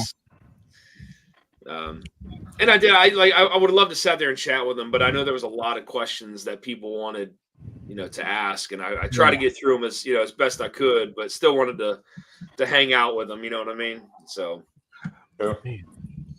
The moisture level thing was interesting to me because we my family we do corn and we sell corn to different not distributors. What do you? So the corn has to be a certain level of moisture. When we can't take it before it hits that certain level. And I just, it was just, I wondered if that's something that they looked at, and I guess they do have a level that they work with. But I wonder how much of a role that plays. If it's too high a moisture, what's wrong with that, or if it's too low, what's wrong with that? So, Right. Well, you can get mold setting up if the Yeah. moisture is too high. yeah, if it's too high, yeah. Yeah. So, Well, that and it changes the flavor too of the corn itself, Yeah. based Right. on what I remember from Dryer the they have behind the a still thing. huge dryer that dries all that rye. And that thing is massive. That's what I was talking to him about. Like, if that thing were to shut down or break, how you would even get in there and try to fix that. It's just the thing was massive. yeah. But no, I mean, it was really cool to kind of listen to some of the stories and stuff that he was talking about. Man, it's just so. I mean, there's so much history on the grounds from where he's distilling right now too. I mean, it's so cool. Darrell, which one are you sipping right now? I got the sticky icky Okay. right now. I have all 3 honestly on the side of me right now, but I'm I getting poured the sticky ton icky. of chocolate on that. I'm gonna pour the sticky too. A ton of chocolate on that. That Wonka. Yeah, man, that's me and Jeff were talking about this behind the scenes a little earlier today. I think that's still my favorite. But honestly, like I was telling him, between The the other rye. two and even a juke joint that we did, like I don't know what I would prefer. Like on at any given day, like I would probably just have one of those in like second. You know, like I really, really like all of them, and they're all very different from each other. That Blue Note is fantastic. I like, dude, like I was telling Jeff, every single time that I revisit it, and I revisit it every single day since it's arrived, it's been different. Yeah. You know, the only one that's stayed true is the 8-year. Like, it hasn't really been like a difference. It's really good, but the other ones just have opened up and changed a bit. And I'm like, holy crap! Like, literally every day I've went back to them. That Blue Note is really, really good, man. Dusty, I want to get on one in the NBC pick soon. I got you, Marty. So Ben still doesn't have his. I got a shipping notification for the ones that I ordered later, so I don't know when they're going to arrive. But I just got my notice today as well. So Marty says he got the Blue Note in the 8-year. John Cloud, what's going on, man? Says, which one is your favorite, Darrell? Yeah, John just asked the same. If we're talking about backbones, I think it's the 8-year for me. It's funny too, because as much as I love that, like there's a lot of mixed, not really opinions. Like it's really good, but like Jeff loves, I think, the rye. Yeah. I think Chris, Bourbon of the Week, loves the rye as well. But like they're all really, really good. It just depends, I think, honestly, what you're in a mood for, to be honest, on that given day. But I like higher age MGP in terms of just profile and just like the experience you get while drinking it. But I'm telling you, once you guys start tasting these, like, we're not blowing smoke up anybody's butt. Like, we did help pick them, but they're really, really good. And you guys will realize as soon as you get them in your hands. Yeah, they're stupid. Oh my God. Can't wait to taste them again. Dude, that 8-year is crazy. That 8-year is so good, man. Wait till we try some of the stuff that's going to be in Tennessee, like the Copper and Cask. Like, I'm going back up there on the 18th to pull another 200 mil of that barrel, that special barrel I was talking about. So it's been aging probably finishing, I think, when I pull it, a month and a half. But the one that I tasted, which was the best thing I've ever tasted from them, both of those barrels were sitting for about 4 to 5 months. So he's like, if you guys end up wanting it, even if we don't pick it come a couple weeks, like I got that on the back burner, and I could probably just choose it as I can take that whenever, he said. And I'll let that sit for 4 to 5 months, dude. If it's anything like the other two I had, Killer. Oh my God. The Copper and Cask puts out some good stuff. Like the pick I helped with last year, 8-year, this was even better than that. The one that they got. Yeah, and Jay West has a barrel, but the guy at Copper and Cask doesn't know what Jay wants to do with it yet. He said he just tagged it as sold, but doesn't know if he's going to officially take it or whatever the case is. But email him, hey dude, what's the deal? Yeah, his was really good. The other one I had prior was just on a different level. But those two barrels in particular, the best thing I've ever had from Copper and Cask, dude. Stupid good. Man. But yeah, I'm bringing samples of one. It's not quite there yet, but it'll be 8 years in December. You know what I mean? So if I let it finish for 4 months, it'll be an 8-year-old freaking MGP. No, I don't think it's Florida. I think it's Indiana aged. Okay, so some of them are Florida aged, right? Yes. Yeah. So a few of the ones that we'll be picking are Florida aged. Some are Indiana and some are Kentucky. Then there's a double oak and there's a couple finished ones, I believe, that are in that. It's 8 samples that he gave Vic for this single barrel. Nice. I know my favorite already, so I'm gonna pour these for you guys when we're out there, and we'll see if you guys end up choosing the same one. I think it's not a big gap, but I think the one that I like is much better than some of the other ones. Yeah. But we'll see. Yeah, I mean, so going back to what Jeff and Chris said, this rye is this rye is great. I don't know if I've had and I was telling Jeff this earlier too. I've had toasted 95.5s, but I don't know if I've really had, well, MGP wise, I don't know if I really had double oaked Right. 95.5. You know, so I had when I first heard Nolan talking about it, I had that conception like, oh, it's going to be like that toasted, not like the stupid like sawdusty, but like I had that in my head for a quick second. Then when we tasted, I was like, oh, this is not what I was thinking.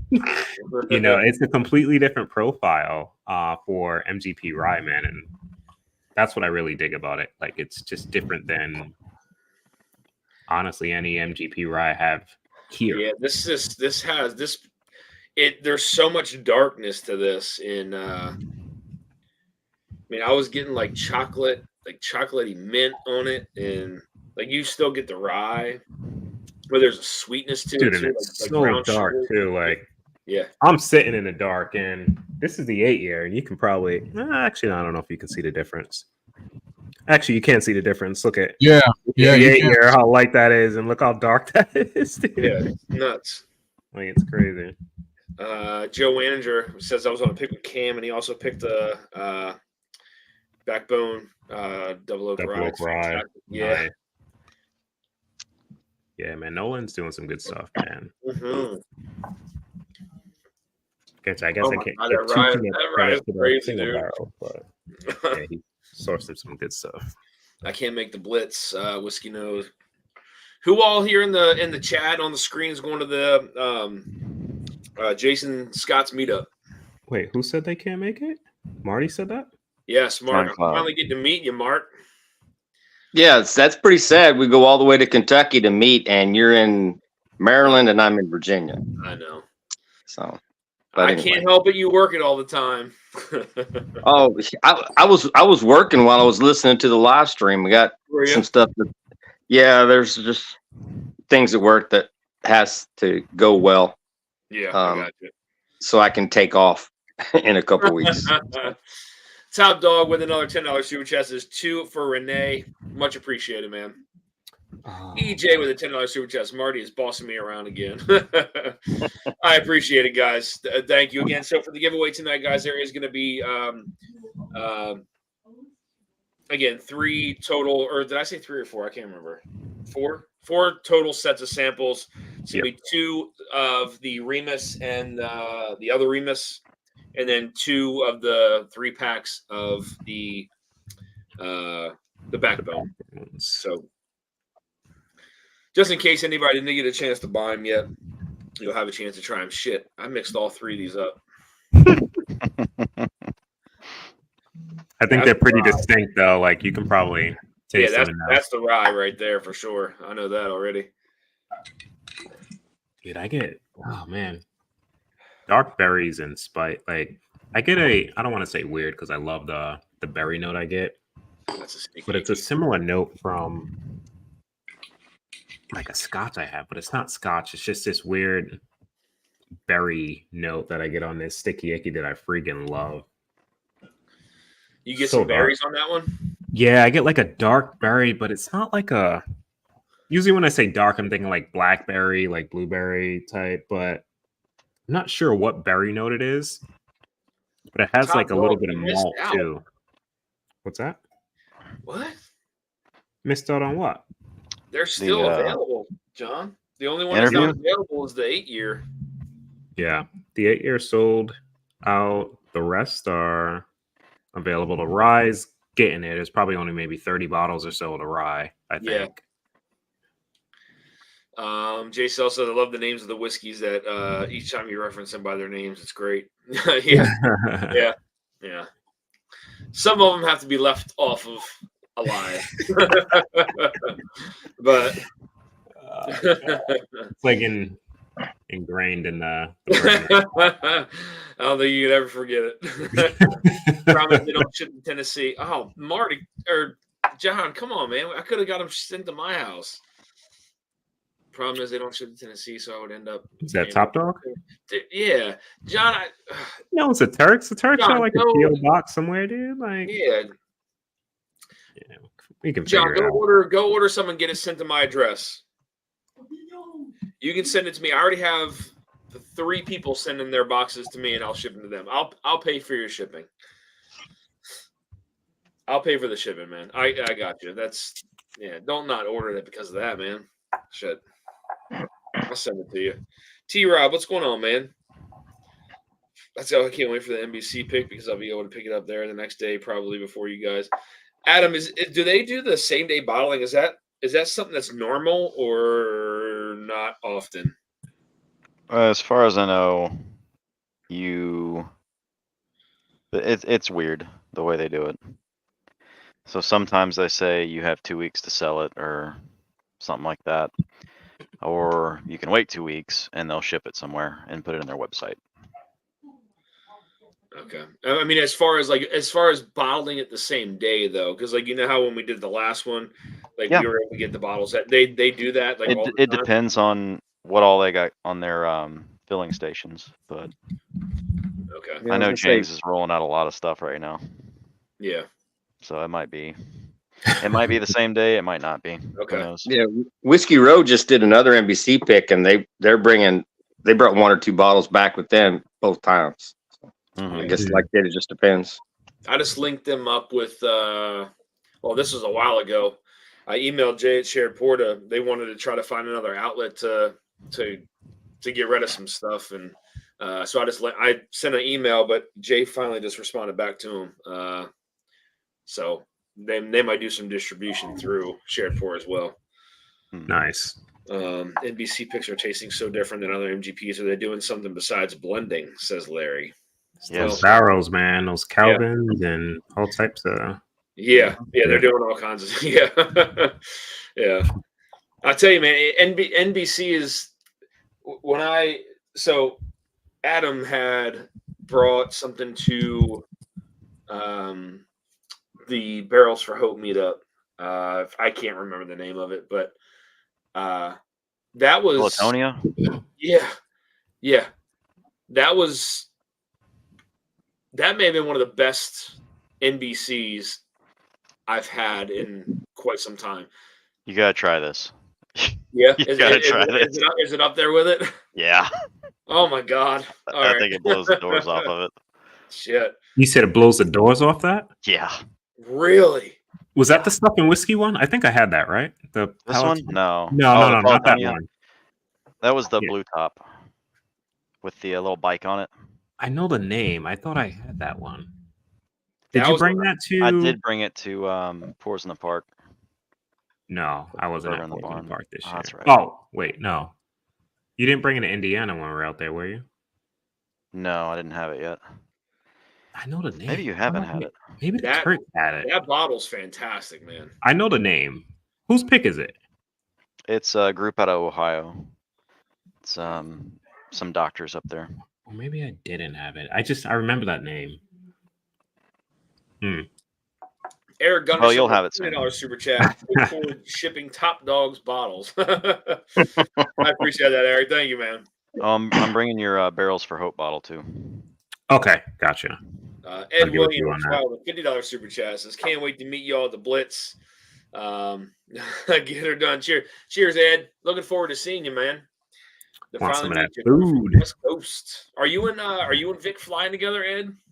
Curious. Or are you driving? Ed's driving because he has He's all the driving. bottles. That's right. Yeah. I thought he mentioned something about driving. Road trip. Thank you, Ed, for that super chat, man. Greatly appreciate that. Very generous of you, man. My local bottle shop has too. So, Adam, that bottle right there puts that bottle to shame, yeah? I won't say it puts it to shame. I shouldn't have said blows the doors off. They're both Okay. insanely good. But What this is about just- some of the Lauren stashes? This is the same line as Stash 2 and 3. Oh, So it's the same stuff, but 2 extra years. And it's dark. damn. It's really dark. And they still had some there? This is the last one. Oh, shit. The last one ever. Damn. Hmm Wait, you said like last Lucy? one. Is that the Lucy or what is that one called? This one is called It's got the dog on the front, right? it's the Stella Secret Stash. People But it's the buy LE. that on secondary for like $200 or something like that. That was a different one. So okay. they do these for the VIP and the distillery only, and they go quick. Damn. So that was something I just noticed on the back, that it's that. So I don't think it's going to go up on the website. Gotcha. Adam, is there anything I can do for you for the lift transportation ? You can sit in the front seat and work something out. It's lonely on the road. Oh, Lord. So I got a question. Has anybody had the NBC crushable Yes. Nantucket bottle? How does that compare to Lauren's stash? So crushable is Beam.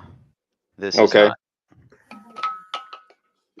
All right. Well, that was another bottle that I had, and I just reminded myself that I had one of oh crap. I had a sample from damn it. Yeah. The fuzzy guy's face. Yeah. Stella. John Cloud said, "What's the difference between NBC and Nash Tucky?" Same company. Nash Tucky is sourced from Kentucky. Okay. NBC line is usually Indiana and some other places. Yeah. There it is. Kryptonite. That's the one I was looking for. I'm gonna try some of Kryptonite. that. That's a Dusty Dan pick. Yeah. It's a Dusty Dan win too. Yeah, that was a good one. Yeah, that was one that Josh and I did together. Mm-hmm. That was the one for me, Mark, or? I guess it was. Is that your writing? Yep. Yep. I don't know. I won so many. I know what 3 places they come from. Actually, 2. Either Hello Again Whiskey Friends or Dusty Dan. That's that's where my winnings are at. So, On Boss's birthday is the same line as this. Gotcha. Yeah, I got one of those coming to me too. That one's Boss's so birthday? good. Yeah. Grabbing that from Mr. Jigs. Oh Nice. shit! I have one of the. Oh no, I have the. Wait, I think I have the Lauren Stash 3 in You the have bunker. a Simpson Davenport Hines. I have that too. Oh, Yeah, that's good. yeah. That's a really good one. What's in your opinion, Adam? What do you think is the best one that you've tried? Recency Barrels bias. All right, let's do Out top of it. 3 to make it a little easier. Top 3 that you Barrels think for hope. Yeah, Barrels for Hope. This. Ugh. What's up, Ben? What's up? What's up, Ben? How you doing? Sure, Yeah. Ben. What's up, Benjamin? Late for the night. I need a beverage. I hear that, man. Did you you already shipped out that Dan, right? It's already in the mail. I don't know what you're talking about. This? Oh shit. Did Oh, you clean all the dust off it so it can look clean? I mean, I cleaned a lot of the dust off it. Yeah. I mean, you could see the color. Yeah. It's nice and clear. Yep.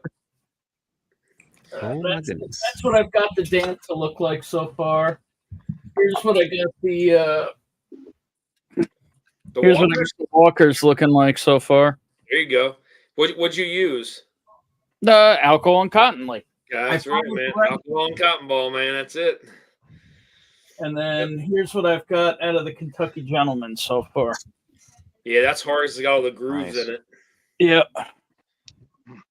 Look at the clay. That's actually the fill level, Ben. When you held it up originally, when you text me, I thought it was like halfway full. I didn't realize it was that full.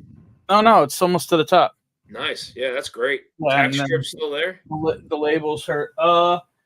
On the Walker, the tax strip is broken. Yeah. The Kentucky Gentleman, the tax strip's there, but not readable. It's covered in dirt. Yeah. And one thing I found is tax strips don't like alcohol either. No, they don't. There's no cleaning tax strips. Yeah. Yeah. Yeah, so whenever you do mail that Dan, just make sure you put extra wraparound. No. We're not. That'll not be mailed. I was figuring maybe I'd try this because this looks like it might be cloudy. It might be clear. I'm really not. Hold on. Let me see. Hold on. What does it say? Hey, Beam on the again, side? to be very honest with you, man, I told you I have a. Oh, that's the beam. Yeah. Oh, I think There's it a is a little- very slight haze to it. Maybe. yeah, a little Maybe. cloudy. Just try it. It's not, dude. I told you before. I I have an 8-year-old, very old Barton Got it. that is cloudy, but it's still fantastic. It's just the fatty acids in it. That's all it is. Well, nice knowing all of you. No, there's nothing wrong with that, man. I It's have just a an 175 of 8-year beam. No big deal. I'm sorry. It's not a 175, actually. It's a, what is this thing? Oh, there is some sediment in this one. I just found. Added flavor. Yep, You see that, Dan? I do. That's not good, Just right? filter it. Just It's, filter I mean, you're gonna get sediment and stuff. It's not the end of the world, man. Like you'll taste it. It probably tastes fine. I'll be right back. If not, I know where you live. I'm gonna come raid your freaking nose. Oh, It smells like good. air. Yeah, that's not bad, Ben. That's not bad. Holy telling you, shit, it's oily. That Barton I have is like super cloudy. It is like This is only 80 proof, too. yeah. Oh, shit, I forgot about the football game. 24 entries so far. I appreciate it, Marty. Thank you for tracking, man. Big Vet, cheers, man. Hop on here, buddy. Can't stay on too late, man. I got to be up at 4:00 in the morning. So, Well, what year do you think that is, Dan? If you had to guess. which one? The beam? That beam, yeah. That's probably on the bottom. It's probably a old green label 8-year. Green label 8-year 80 proof. Probably somewhere in the. It was probably mid 60s is my guess. 68, 67. Actually, I think this might be a birth year bottle. Hang on.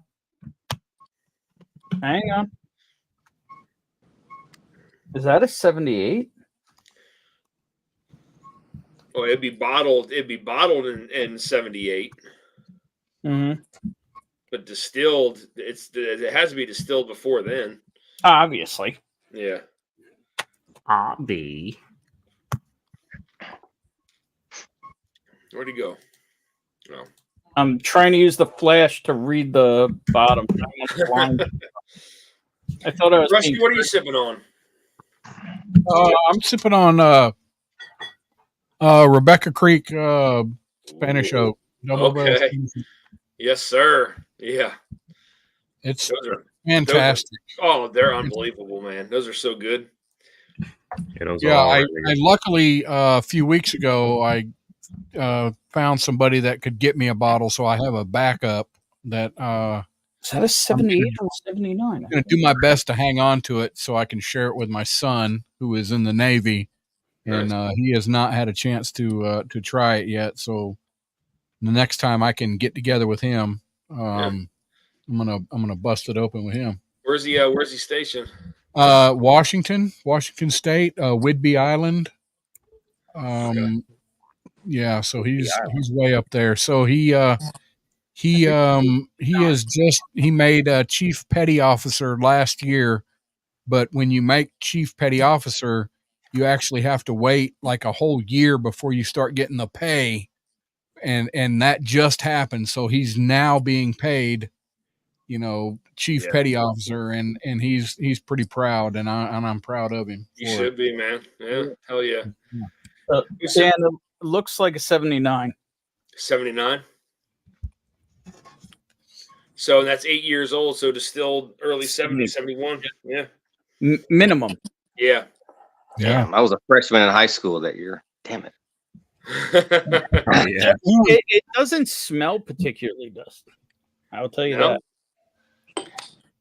What? You were a freshman in 71? Oh, nice knowing all you. Well, 79. So yeah. Okay. All right. Yeah, that's a little different. You guys. Cheers. No, you're fine. You'll be all right. Cheers, Ben. Nice knowing you, brother. Dude, there's been some shit I've drank out of a friggin' decanter before. I'm like, oh my god. Good thing I have a will. It's not terrible. No. Touchdown. Mark, what are you drinking? NBC? Yeah, I'm drinking the kryptonite sample. Finally cracked it. Darrell, who's playing tonight? San Fran against the Jets. Right on, brother. Yep. And Niners. it's A lot of rye spice. 22-7. Jets in the trail. Good. Dude, San Fran was originally, so when I bet on it, it was San Fran was -3.5. I was like, that's a okay. They got the points covered. Okay. Yeah. Did Rodgers get hurt again though? Like through three quarters, he only has 11 attempts and 64 yards. Wouldn't surprise me. I'm a Dolphins fan, and I missed all the Tyreek Hill bullshit that went on. Yeah. Oh, my Waddle got messed up a little bit, so he was out. Oh my god. Yeah. Did you see the body cam footage from the Hill arrest? No, it's already up. Yeah, No, it's already up. it's not good.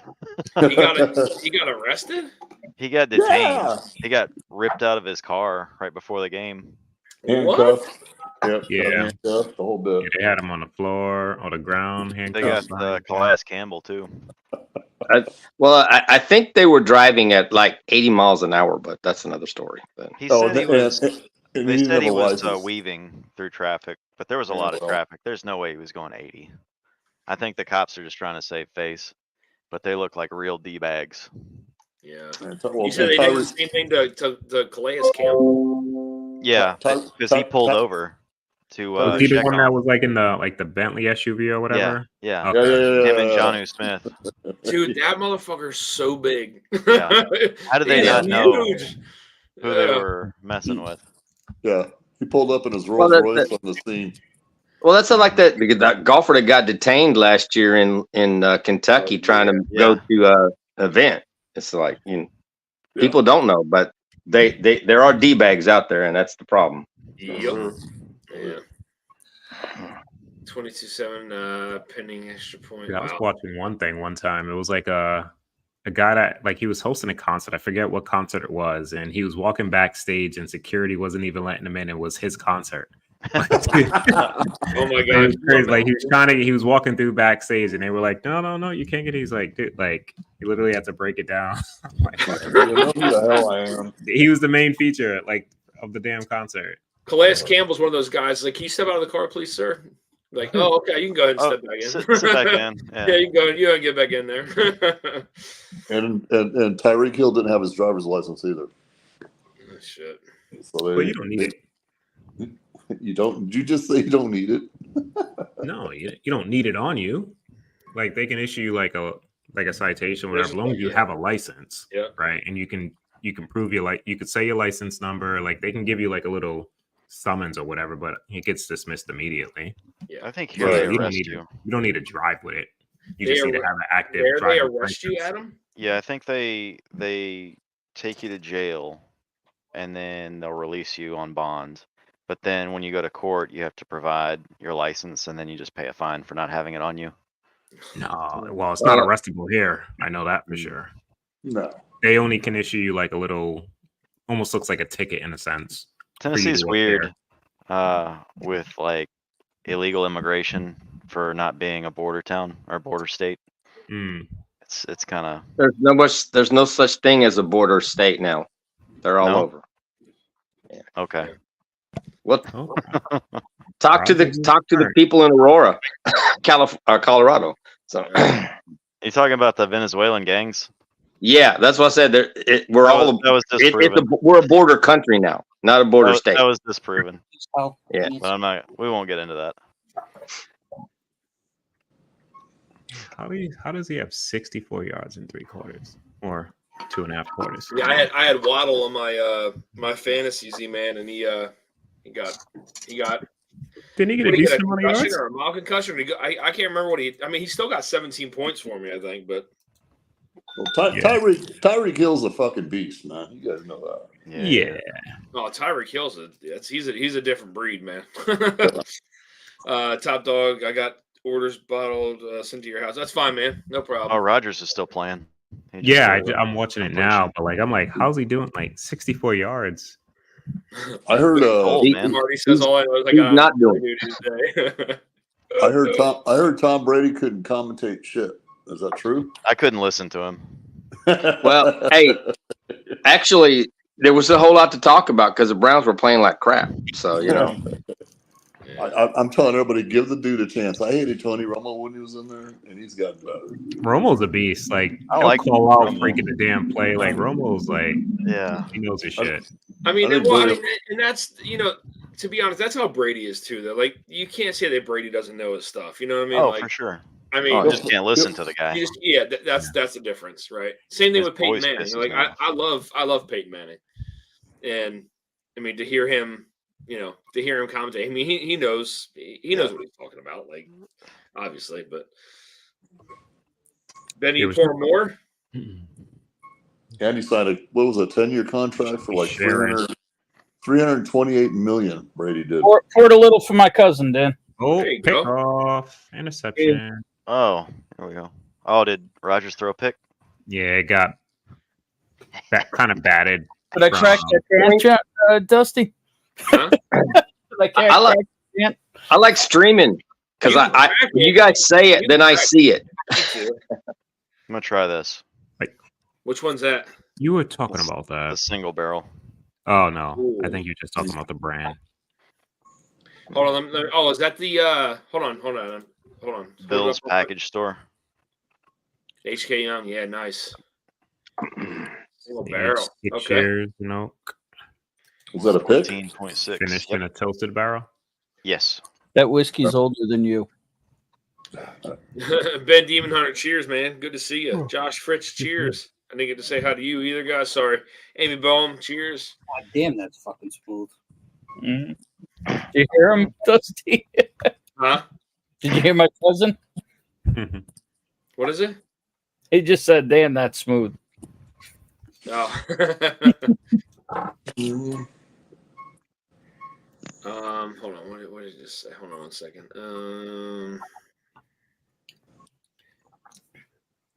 The lead that makes it good. You guys, the lead. Again, guys, for the giveaway tonight, we'll run it in probably maybe 20 more minutes.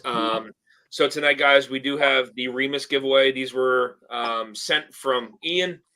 The highest rye, 6 years, 109 proof, and then the Remus 8. So I'm going to do 2 sets of these as a giveaway, and then also the backbone. We're going to do 2 sets of samples as well. So the sticky icky, the rye, and the 8 year. 2 sets. So what does that taste like? Still wondering. Which one? All of those. You should find out in a couple days here, hopefully. given that you get them. We're over a week at this point. I know. You know when I ordered them, so. And I usually get stuff from them overnight. Yeah, I did. I just got a notification today that they shipped, and it said September 6th. I was like, yeah. Well, it's only delayed a couple days. Yeah, a couple days. Jarrell, what are you sipping on? A Lauren Simpson pick. Oh, nice. Yeah, I brought this what you to got, beer or benchmark? brought it to Indiana, so we had this. It's almost What? What you got? You got beer or benchmark? some I got Miller. both. I got benchmark bonded and Miller Lite. All right. The benchmark Boilermaker. That's what he's got. There we go. Good stuff. Boilermaker. I can't do the beer. No, I don't do that either. Jeffrey Wack, what's up, buddy? Cheers, Jeff. Whack. Amy Boehm says, "Sticky icky." Say what? Mm-hmm. I don't know if I believe those bottles actually exist.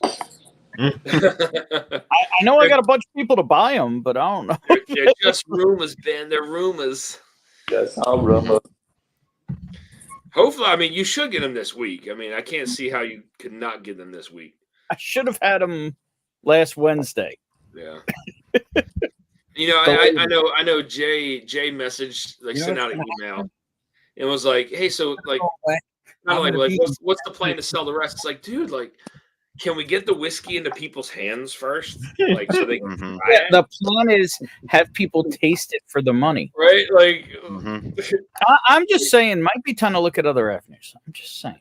I hinted at that in when we were talking. So like it's not. It wasn't even 2 full days. It wasn't even 2 full days, and was over how many bottles? 300.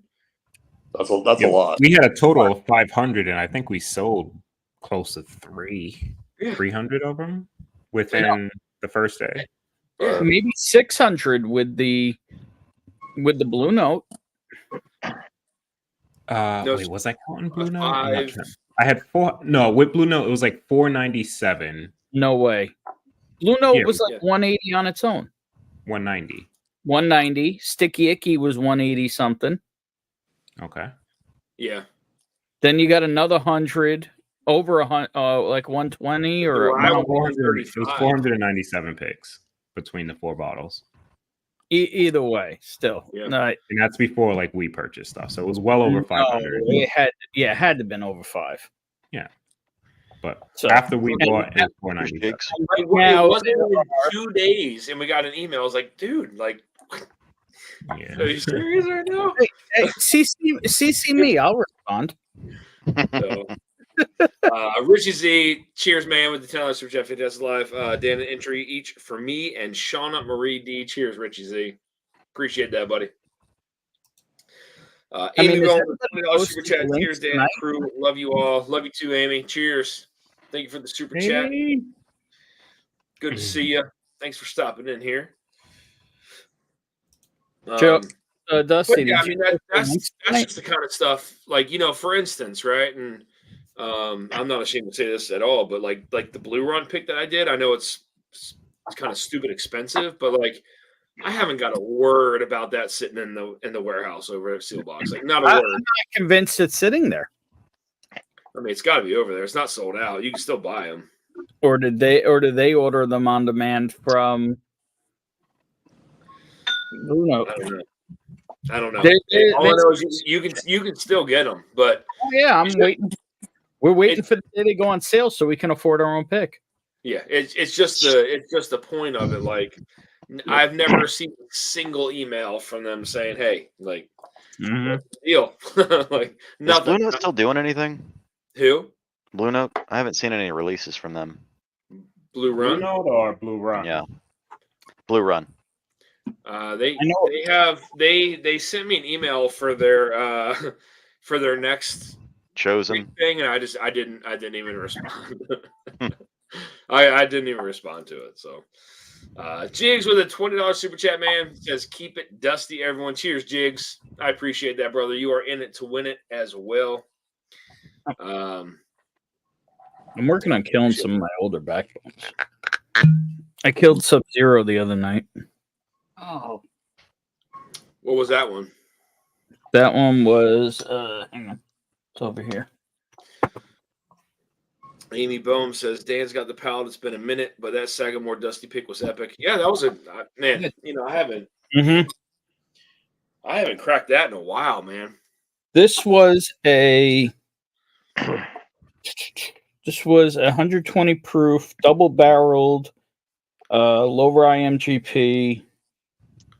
I think 5-year, but double barreled 5-year. That's a history lesson. And did you ever reach out to Nolan and see what the deal was with that Sticky Icky? I think I sent him something. Let me take a look. I'm Was I curious now because I'm very confused as to. Yeah, I am still confused on that. By the way, there are 90 bottles of Sticky Icky left. I did get one of these recently. Oh, I remember that. I know where you got that from. Finally got it. Yeah, it takes forever. Yes. Did you finally get yours? Yes, I did. Damn, Jake Modi is good. You empty? Josh Fritz says Blue Run overpriced 4 years old. You barely got Josh, it in. we did a pick of Blue Run, but it was what was it, Heaven Hill Source for Willet, something like that, Ben? Yep. Right? Or, Yep. or do I have Allegedly, I haven't tasted it because I only got one, and that was Johnny's first ever pick. It's So got that's why malted rye in the mash bill. I keep Yeah, waiting that's for right, them yeah, to go on right. clearance to grab another one or two. But then again, I've heard from more than one of the group that when they got their bottles and tasted it, they weren't so sure it was what they picked. Oh wow. In $200 bottles. Which one? Different chosens.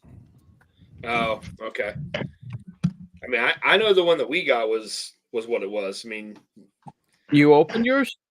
You opened one? I finished one, man. Yeah, I took it down to Louisiana and finished one. All right. No. I haven't tasted it since that night yet. Nick with a $20 super chat says rigged. You'll wind up winning. Watch. Amy Bones says I crushed my dusty pick and then put a hurting on Joe's and be more. Oh, that's right. We were drinking out of the bottle. I remember that, Amy. Oh Christ. I think I'm going to be unloading. That's funny. Yeah, that pick is good. I don't have one of my open Sagamore picks. I think I have two more and they're still sealed. So I can't wait for more people to talk about these. Yeah. Which one? The backbones. Yeah. Oh yeah. Yeah, I honestly think you guys are really gonna like the backbones. I mean, honestly, it's not just saying that because we picked it. These are really good whiskeys. I mean, Darrell can tell you. Yeah, I just don't want to seem biased. Like right. I don't like to talk stuff up, but like once they're in your hands, like you'll know. Yeah. Like literally, yep. We can only say so much. You know what I mean? And for some, they may think like we're saying it because we picked it. Then, some know that we're being genuine. Then the rest, once they try it, they're gonna realize like, oh, yep, they weren't lying. Yep. Good stuff. Yeah, indeed. Great stuff. Cool. That was an interesting text message. You can church up anything. Huh? But you can church up anything. But once you get that bottle, you're gonna know whether or not it's good or not. Yep. Mm-hmm. Yep. I don't disqualify anything that I ever purchase. Dan, are you talking about the text message I sent you? If it was a nude, maybe. No. No, it was a Fight Club one. Oh yeah. Yeah. Forgot about that. That was pretty wild. Yes. I want more Ben nudes. Ben nudes. Ben nudes. Hey, I'm just saying something's got to be impressive about me, right? I mean, this certainly ain't it. Weren't you on here a few days ago? I gotta go.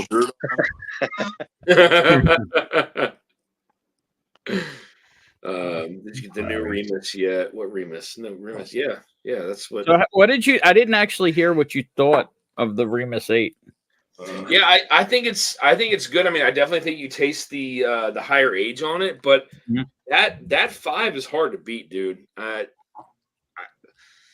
mean, I've only had a sample of Remus 3. I don't think I've ever owned a bottle of the 3. I think I had the 4, the 5, the 7, and now the 8. So is the 8 out there? Well, I don't know when it goes on sale, but I mean, So Ian sent me this to I sent him some samples, and he sent me this, for the live we just had. But yeah, I mean, this is good. I think it's really good. I think you taste the older whiskeys in it, but is it better than batch 5? I don't know, man. I don't think so. None of them are going to be better than batch 5, dude. Yeah, batch 5. Here's the question: is it second to batch 5? I don't know. Like, I liked batch 3. How does it compare to Sticky Icky? Oh well, that's It's a Uh, big proof difference. well, that's hard because I Or mean, the 8-year, or do the 8-year. Just curious. yeah, I'd have to do a side by side comparison. I can't do that tonight because I have to work tomorrow. So Yeah. yeah, I'm supposed to be working now. Go ahead. Yeah, I got promoted. I got promoted at Works, but now my time changed a little bit, so it's a little different. What's up, Jay? What up, fellas? How are you? Are you in a hotel? What? Are you in a hotel? No, I'm on my living room. Oh, okay. I never seen that. Like, what? Oh, you're not. He's at a strip club. Yeah, with this lighting, I don't think so. Is my girl there? Is Willow there? What a pass. Holy shit. Willow's not here right now. She went home this morning. Willow. That was a great pass. No, so I don't have a bottle of the Remus 3. I've had a sample of it and I think it's amazing. But I would put the batch 5 over this for sure. I don't know. Yeah. The 3, I haven't had enough of it to know. So I don't know. But I would put the batch 5 over this. The batch 5 was probably one of my favorites. Would you recommend? Are you in a recommend phase on it right now? Or are you wait and see? I mean, when you look at the price of whiskey, I mean, I mean, this was, what is it, $90? About 100. Talking about the Remus 8? Yeah. 130, 140. It's a big step up. It's a big step up this year. It's $100. I mean, yeah, I think it's good. I just if comparing it to batch 5, I mean, batch 5 was probably my favorite out of what I have anyway. But the 7 was I over. don't have the 3. I tried the 3 and I think it's great, but I don't have a bottle of it, so I don't. It's hard to compare. You know what I mean? I think I got a 3 somewhere. I might. I remember the 3 being really good, but I think 5 is still better for me. The 5, yeah, I have a backup of the 5 somewhere. Again, all mine. Again, guys, I'm guilty of this too. Comparing special versions of a batch, it's just you're never gonna get to that point unless we get some special crazy high aged version of it once we hit number 10. Because the thing about MGP, and we all know this, their marketing sucks. So nobody knew that Remus 5 was like a special anniversary batch. Everyone just thought, for the hell of it, we're gonna throw some 20-something-year-old whiskey in it, and then we're gonna follow it up with 2 duds. Yeah. Well, you can't you have to compare. I think 8 to 1 to 4 and 6 and 7. Don't even put 5 in the mix. It's never gonna get to that point. Yeah. Yeah, 5's still good. Yeah, I mean, I still think this is good. The mouthfeel on this is great, in my opinion. I'm with you. I think the fact that the non-chill filtered made it for sure. The mouthfeel on this is great, and I mean, I just cracked it too, so I got to let a little bit of air get into it. But I compared it to 7, and 7 is like water compared to that. So yeah. Do you think 7 is more rye forward? 7 is more rye forward and way more citrusy than 8 is. 8 has the citrus, but it gets you back into like that cherry cola maple syrup that 1 through 4 had. I like 7. I like 5 better. So Amy Boehm says, add 2-ounce sample of the Remus Gatsby Reserve to the giveaway. Marty knows.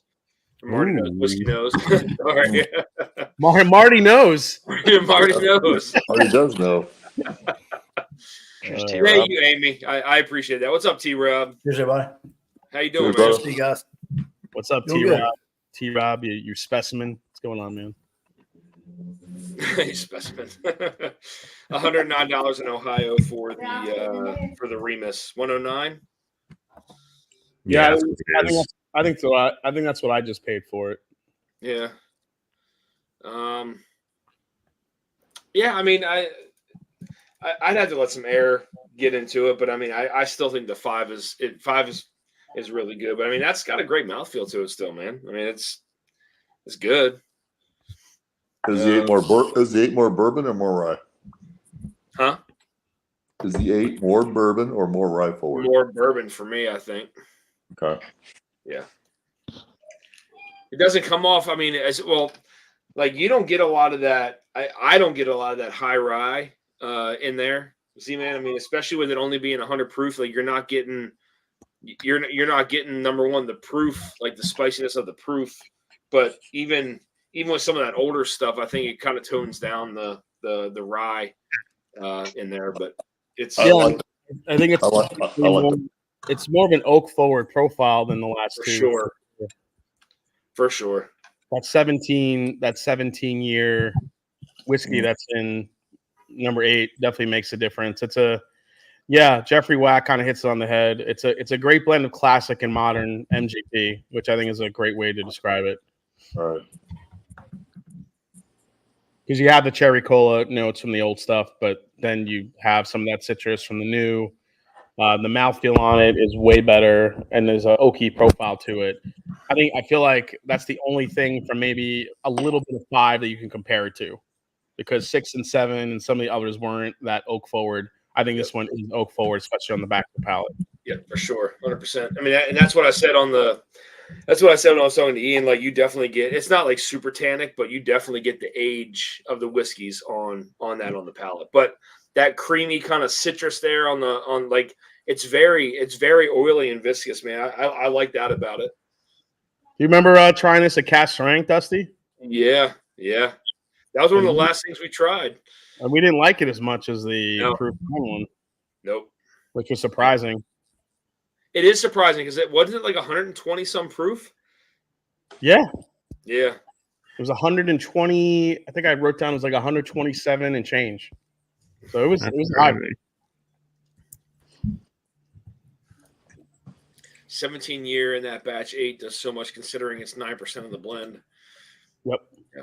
You guys are still at it. I had time to make and eat dinner. Ready to really turn it up now. So cheers. That's funny. Cheers, Mark. So, Mark. Yeah, I didn't think I'd still be on this late, but I gotta cut it off at 11, man, because I still gotta go home and then I gotta get up at 4. So guys, we'll do the giveaway in 3 minutes here. Again, so now we have a sample from Amy Bohm of the Remus Gatsby. That's going to be entered into this as well. And then again, two separate giveaways for the Remuses, and then 2 separate giveaways for the Backbone as well. Cool.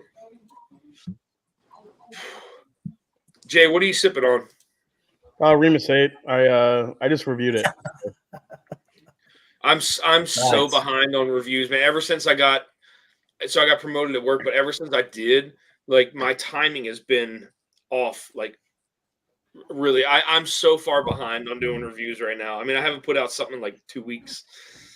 So I just cracked open the new Booker's Reserves as well. Yeah, is that good? That's all right. Yeah.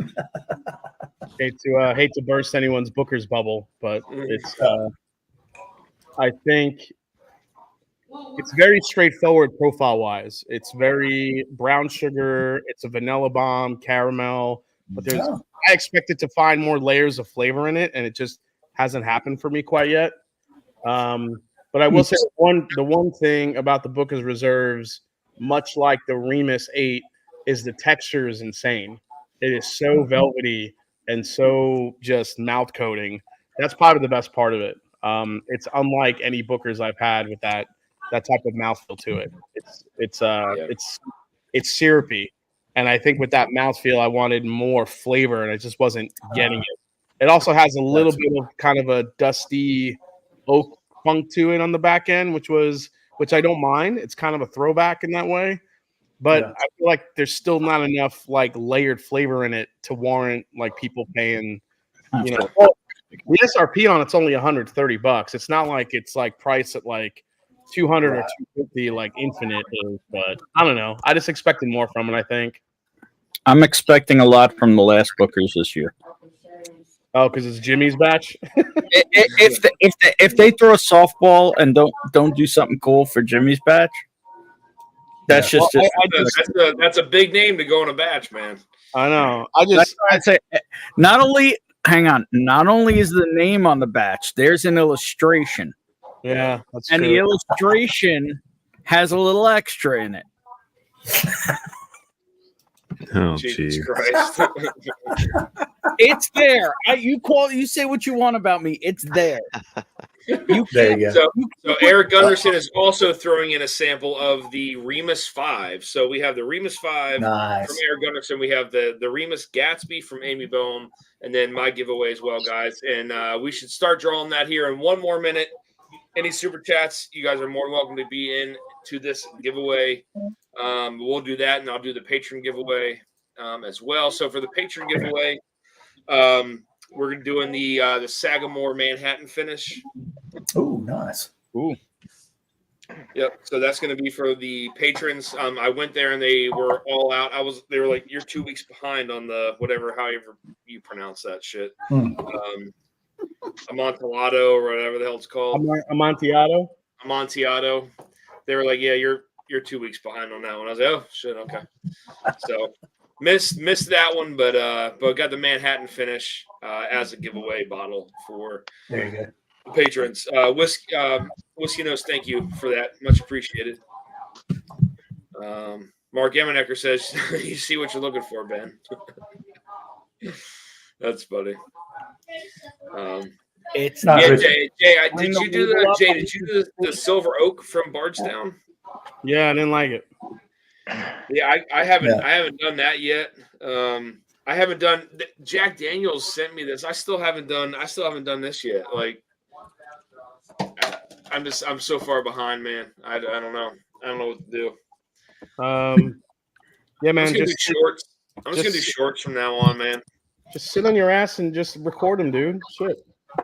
And I got to do it on the weekends. The weekends now. So right now my schedule changed.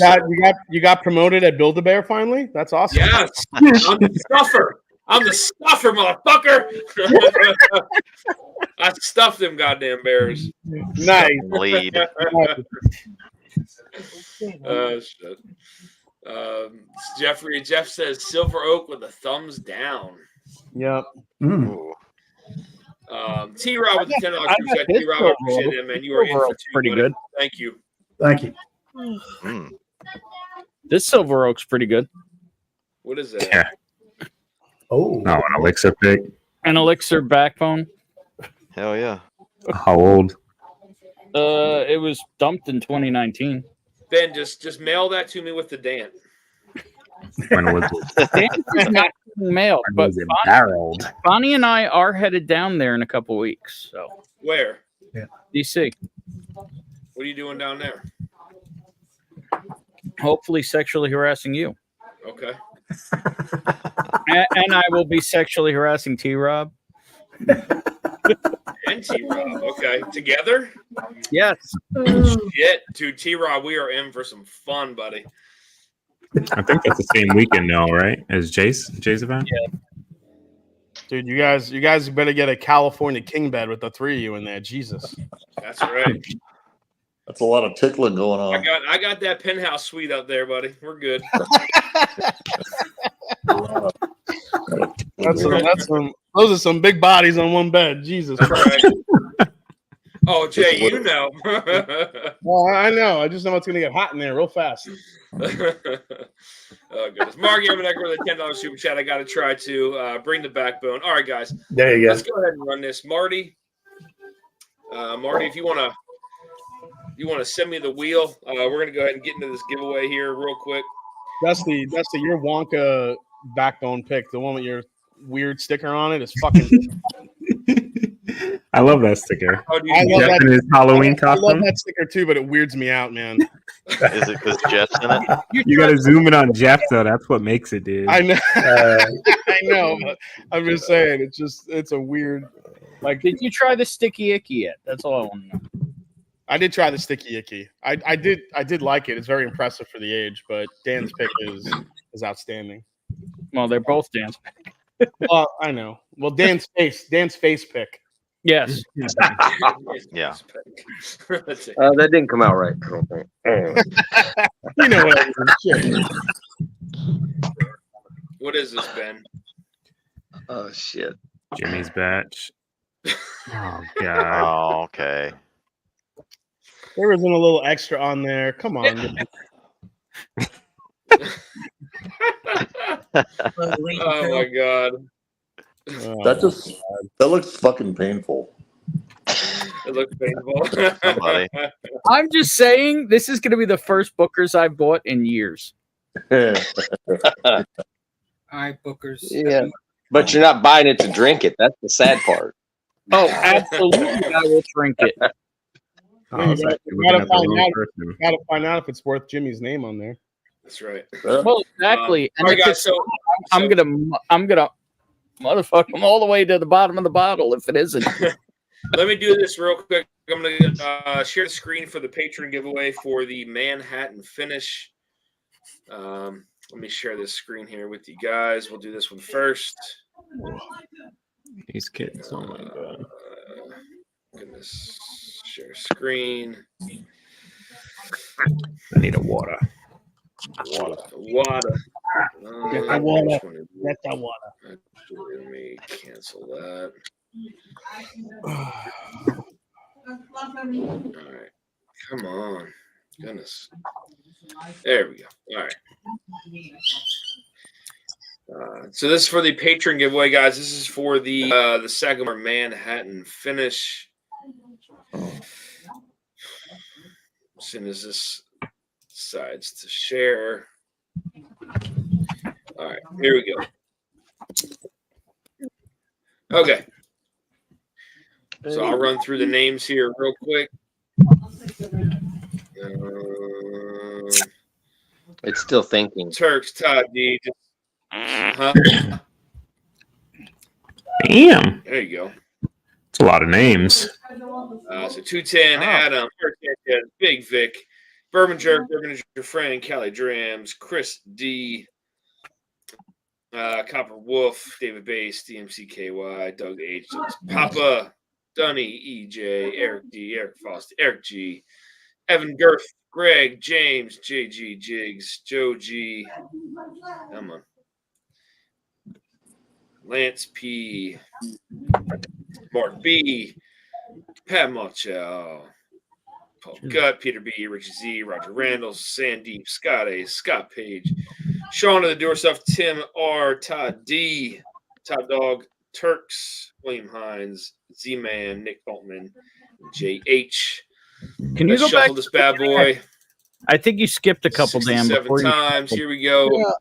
So Bourbon Syndicate wasn't in there? Yeah, before you shuffle, I think you blew by a couple names in the beginning. Oh, too late. No, this is for the patron giveaway. Oh, a patron. Never mind. All right. Yeah, my name wasn't there, but I think you blew by it. So, Yeah. I mean, unless you deleted me, which I wouldn't blame you anyway. It is. Your name's in there. I know it is. I saw it earlier. Bye, Felicia. your name's in there. I know it's in there. Whatever. All right. There you go. There you go, Ben. It's right there at the bottom. All right. There you go. All right. Here we go. And let's spin it to win it. Who gets the Sagamore Manhattan Finish? It is John Griffin. It wasn't even spinning on my screen. John, cheers. Not sure if you're in chat. Rigged. It didn't spin. It's laggy. We couldn't see it spin, but that's all right. Rigged. All right. Never rigged. Rigged. That shit is rigged. All right. Wow. All right. Let's get off this screen and we'll go to. We're gonna do. Come on, man. Jesus. All right. Laggy. All right. So, guys, we got numbers 1 through 38. That's for the giveaway tonight. So we're going to start with the giveaway from Eric Gunderson, which is a sample of the Remus 5. Sample of the Remus 5. Let's start with Adam Shelton. Adam, 1 through 38. Oh, 18.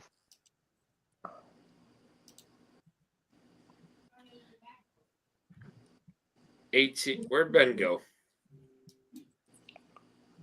All right, Marty. 18. Number 18 is for Eric Gunderson's giveaway of the Remus Sample 8. Ben, where'd you go? There you are. Man, you don't like Jimmy. Sorry, Benjamin. I think that was It's all good. I know think it was my fault. I think I took the yeah, you don't like Jimmy. I know. 1 through 38. Number 18, Marty. Who is number 18 for the Remus 5 sample? Ed Williams. Ed. Congrats, Nice. Ed. Shit, you don't even got to ship it. Just bring it to Tennessee. Bring it to Tennessee. That's it. He will be there. Congrats, Ed. Let's go with Rusty. Rusty, let's do a number 1 through 37 now. 1 through 37. 26. 26. This is going to be a sample from Amy Boehm. This is the Remus Gatsby. Remus Gatsby from Amy Boehm, number 26. Who is it, Marty? Has anybody talked to Mark Mace lately? Is he okay? Doing okay? Anybody? He did a weird Facebook post like this week that he was doing some online entrepreneurship, like looked like he got into some pyramid scheme or something. But he popped into a stream. I want to say he popped in my stream. I want to say like a month ago. Okay. And like said hello. Good. Yeah. I saw Mark Emanecker, and I was like, you know what, Mark Mason, what are you guys doing? Yeah, I haven't seen him in a bit. Nice guy, though. I like Mark. Marty, number 26, buddy. Number 26. This is for Amy Boehm's Remus Gatsby sample. Marty said he talked to Mark. Mark is good, he's saying. Good. Well, yeah, I saw where he posted something on Instagram recently. He probably T-Rob getting the Remus. T-Rob. Nice. Awesome. You're welcome, We need a T-Rob. gun show for the win. There we go. Good.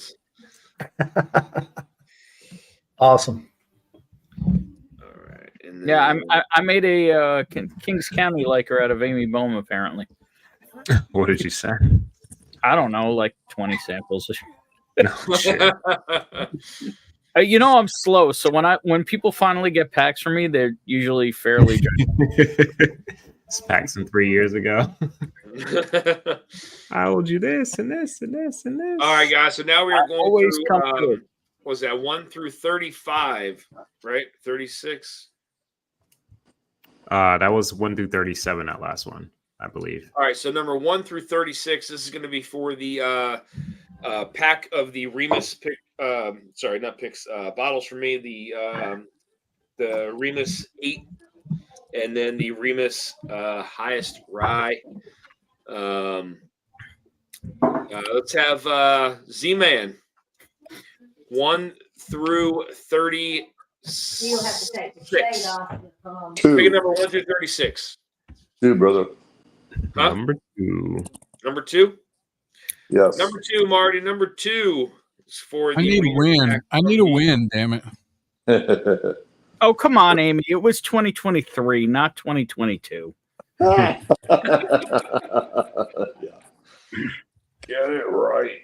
Renee Peets. Wow. Oh, there you go. Somebody different. Congrats. That's cool. Was she in chat or did freaking Top Dog throw those in for her? Entries in is Renee. Yeah. Yeah.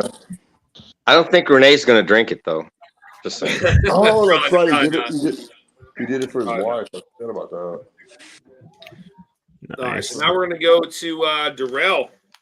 We're going to go 1 through 35. 1 through 35. This is for the second Remus pack from me. We'll do number 5. Number 5, Marty. Number 5 for the second Remus pack. Hey, Dan, if you sent me a sample set now, of the backbones. Do you think it would get here before Sheriff Ford gets the first set? More than likely. More than likely. Oh, yeah. On its way. Oh, Rusty. That would be bad. Rusty? Is that what it was? No way. Fire Rusty. What's that? Nice. Hellfire Rusty. Okay. Yes. Some I samples. know. There you go, Rusty. Congrats. Oh Rusty, you man. got the last sample I sent you, right? I don't know.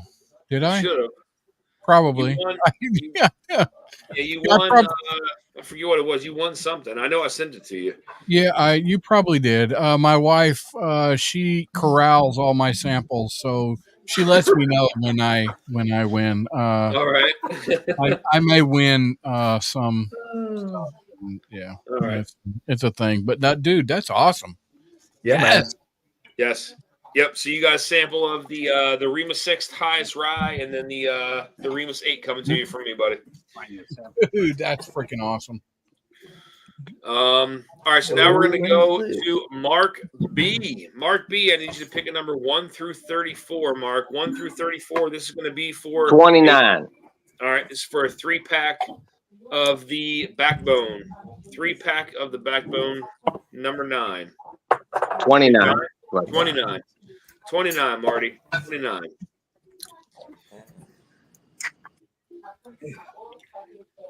Who's it gonna be? Amy Bohm says, T-Rob, send me your mailing address via Dan to You got it. Bohm AJ at Yahoo.com. Yeah, I got you. Okay. I think I have. I'm pretty sure I have Amy's email address. Amy Bohm. Amy She's the one. Bohm. Hey. Nice. Right on. And the chest are getting whacked. Are they? What's the score? Slack. Now, 1329. Woo. All right, and let's end it off with Jason C. If you want to pick a number 1 through 33, this is going to be for the last 3-pack of the Backbone from me. Number what are the numbers? 1 through what? 33. Let's go 21. 21. There you go. Marty, 21. This is going to be for the last sample pack of the Backbone 3-pack from me.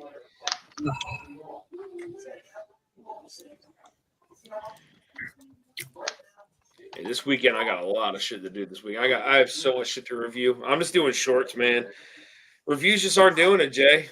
Not doing it, man. Yeah. Not doing it. Wait, well, which one are you going to review the Beyonce garbage first? Oh God. I pre-ordered a bottle because I was interested in the mash bill. It's here already. Oh, is it? Yeah. Wow, Big Vic. Fucking Rigged. Hey. Oh, my No, God. That is rigged. Rigged. Rigged.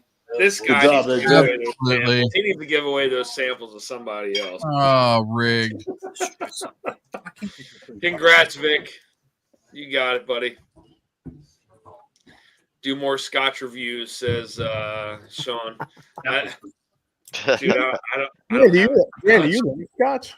I have like 2 bottles. You sound like me. That's about like mine. Yeah, I got 2 bottles of Scotch. Yeah, I just.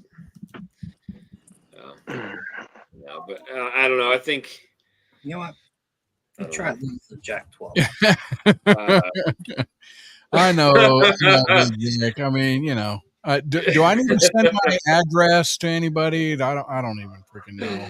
All right, congrats, Vic, and congrats everybody again. Thank you all for the super chats, man. Much appreciated. And I do want to thank you guys for the questions for Ian for tonight. I know we asked him a shit ton of questions, but that was really cool to have him in here on chat. That was probably one of the highlights of my bourbon journey so far. So that was Nice. yeah, that was fun. So I've heard of that channel. Yeah, Scott was here tonight. Yeah. Yeah, you owe him $5 for saying that. Just so you know. Royalties. It's not like Mark Appenecker says someone bring those Backbone to B-Town. Yeah, I'm bringing the backbones to the Bardstown Blitz. So Jay, what are yours going to be released? they just got bottled, so I don't know when they're releasing though, but they just got bottled. So you know who that goes. We finally just got in touch with Rebecca Creek. They were giving us they were ghosting us for like 3 weeks, and they finally got back to us and said that we're picking up the bottles at the end of this week. So well, they destroyed the rest of the ones that weren't picked. So what do you mean? They proofed them down to 80. They took the remaining barrels, proofed them down to 80 proof, and put out a bigger release. God, 80 proof, 80 proof, and it's only $10 less than the cast strength single barrels. Oh God! These are the Spanish oak ones. The Spanish. Here, I got a picture. I've seen it. I've held it in my hand, and I left it on the shelf. Hang on, I'll pull it up. So they're $45? No, they're $50. I thought that's what the cash Spanish was. oaks. So Jay, are those going to be released before the backbone's in? I don't know. It's just going to be a race to see. I don't think so. I think the backbone's released probably first. Do I need to send my mailing info? Yes. I mean, Rusty, if you want to send it to me one more time, you already have my email. That's where I got your address from before. So Okay, yeah, I don't. So, full disclosure, I was probably really drunk, and I don't remember any of that. Yeah, I'll hold on one second. I'll add it to the chat. Hold on one sec. What Spanish oak? Yeah, 80 proof. What? Wow. That's Yeah, I pretty- heard this. That's pretty terrible. There you go. Read the back. And and they blended in their own crap. Oh no! Oh, dude, Why does it say distilled from? Why does it say distilled from grain though? 75-21-4 if they blended their own. Because they're using the same mash bill. It's just distilled in Texas. So Big Vic says, "Give those samples the slap shot." Okay, that sounds good, Vic. Oh, Thank nice. you, buddy. Join us, everybody. Thank you. They absolutely Brian. took the barrels that weren't picked and turned them into hot trash. Well, there was only 4 left. We got Right. one of the 4. So they stretched those, or they might have also taken ones they already felt were over oaked and used too. Maybe possible that they didn't even put in the running and made that crap. Ugh. 80 proof? Come on. Yeah, That's I'm not. great. I'll wait till they put that on clearance 3 years from now. I don't even know if I've had. Anybody had 80 proof MGP? Yeah, plenty of it. Really? Yeah, I had 84. 90. Yeah, 10 cup 10. Still tastes Oh, better. I haven't had any 10 cup. It still tastes. It still tastes better. Take up 10's not bad, man. It's not bad. Still tastes better than 80 proof from a lot of other distilleries because it's empty. Oh yeah. Yeah, I think the lowest I had was 9. Whatever 8 in sand is, I think that's 86 or 90. That's the lowest I've had for MGP. Still never seen that on a shelf. Dude, it's Neither so have I. freaking good. I thought Dude, they I love it. discontinued it. I love that bottle. This right here is really good. This haven't only seen it. I haven't 92. I haven't It's seen that 12 bottle years old, here. too. I haven't seen that bottle in months. All right, Which one? screw it. Since The eight and sand. Oh, I got it like 4 years ago from a buddy of mine. I didn't know what it was at the time, but I just finished it recently, dude. It's like really, really good. Like It is really it's good. like old school MGP flavor Mhm. profile. You know, at just a lower proof. So Sean Holgrave says, "This is why I drink Scotch. I paid $60 for a Duncan Taylor 14-year Bunnahabhain sherry cask. Not anymore. You can't. 4.9%. Damn. Yeah, Yeah, maybe Marty. 3 Thank you years guys. ago. I mean, and thank you all for hanging out in Well, the they said chat. today. It was really cool. Thank you all. Yeah. Thank you, Dan. Yeah. Oh, today. Duncan Taylor. Thanks, buddy. Say hi to your dad. Duncan Taylor. So that must have been Total Wine. Yeah. 14-year Bunnahabhain. I'm confused. What is Duncan Taylor? It's an independent bottle. It's an independent bottler. They're much, they're just think of an NDP from on the bourbon side.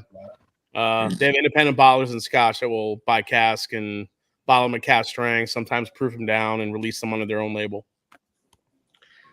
Gotcha. Peated or unpeated Bunnahabhain? Unpeated, please. Oh, there you go. I mean, I remember That trying sounds some better. of the Bunnahabhain. That's actually some of the Scotch I actually like is the Bunnahabhain. The Bunnahabhain 12 is good. I could Yeah. probably send you. I could probably pour you 20 scotches you'll enjoy because. Well, I don't want to go down my Scotch road again because that night was very interesting to say the least. I don't even remember what the fuck I was talking about that night, but I'm just saying, if you took Dusty to Campbelltown, he wouldn't know where he was. man, I don't know. I was on a different platform that night, man. I don't know what happened. Scotch did me a little different.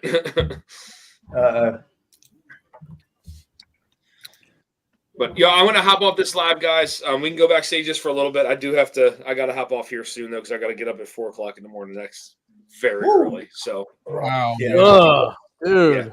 Yeah. Thank you all for the super chats, much appreciated. Thanks for hanging out with Ian and sending those questions in, guys. I know I asked him a shit ton of stuff.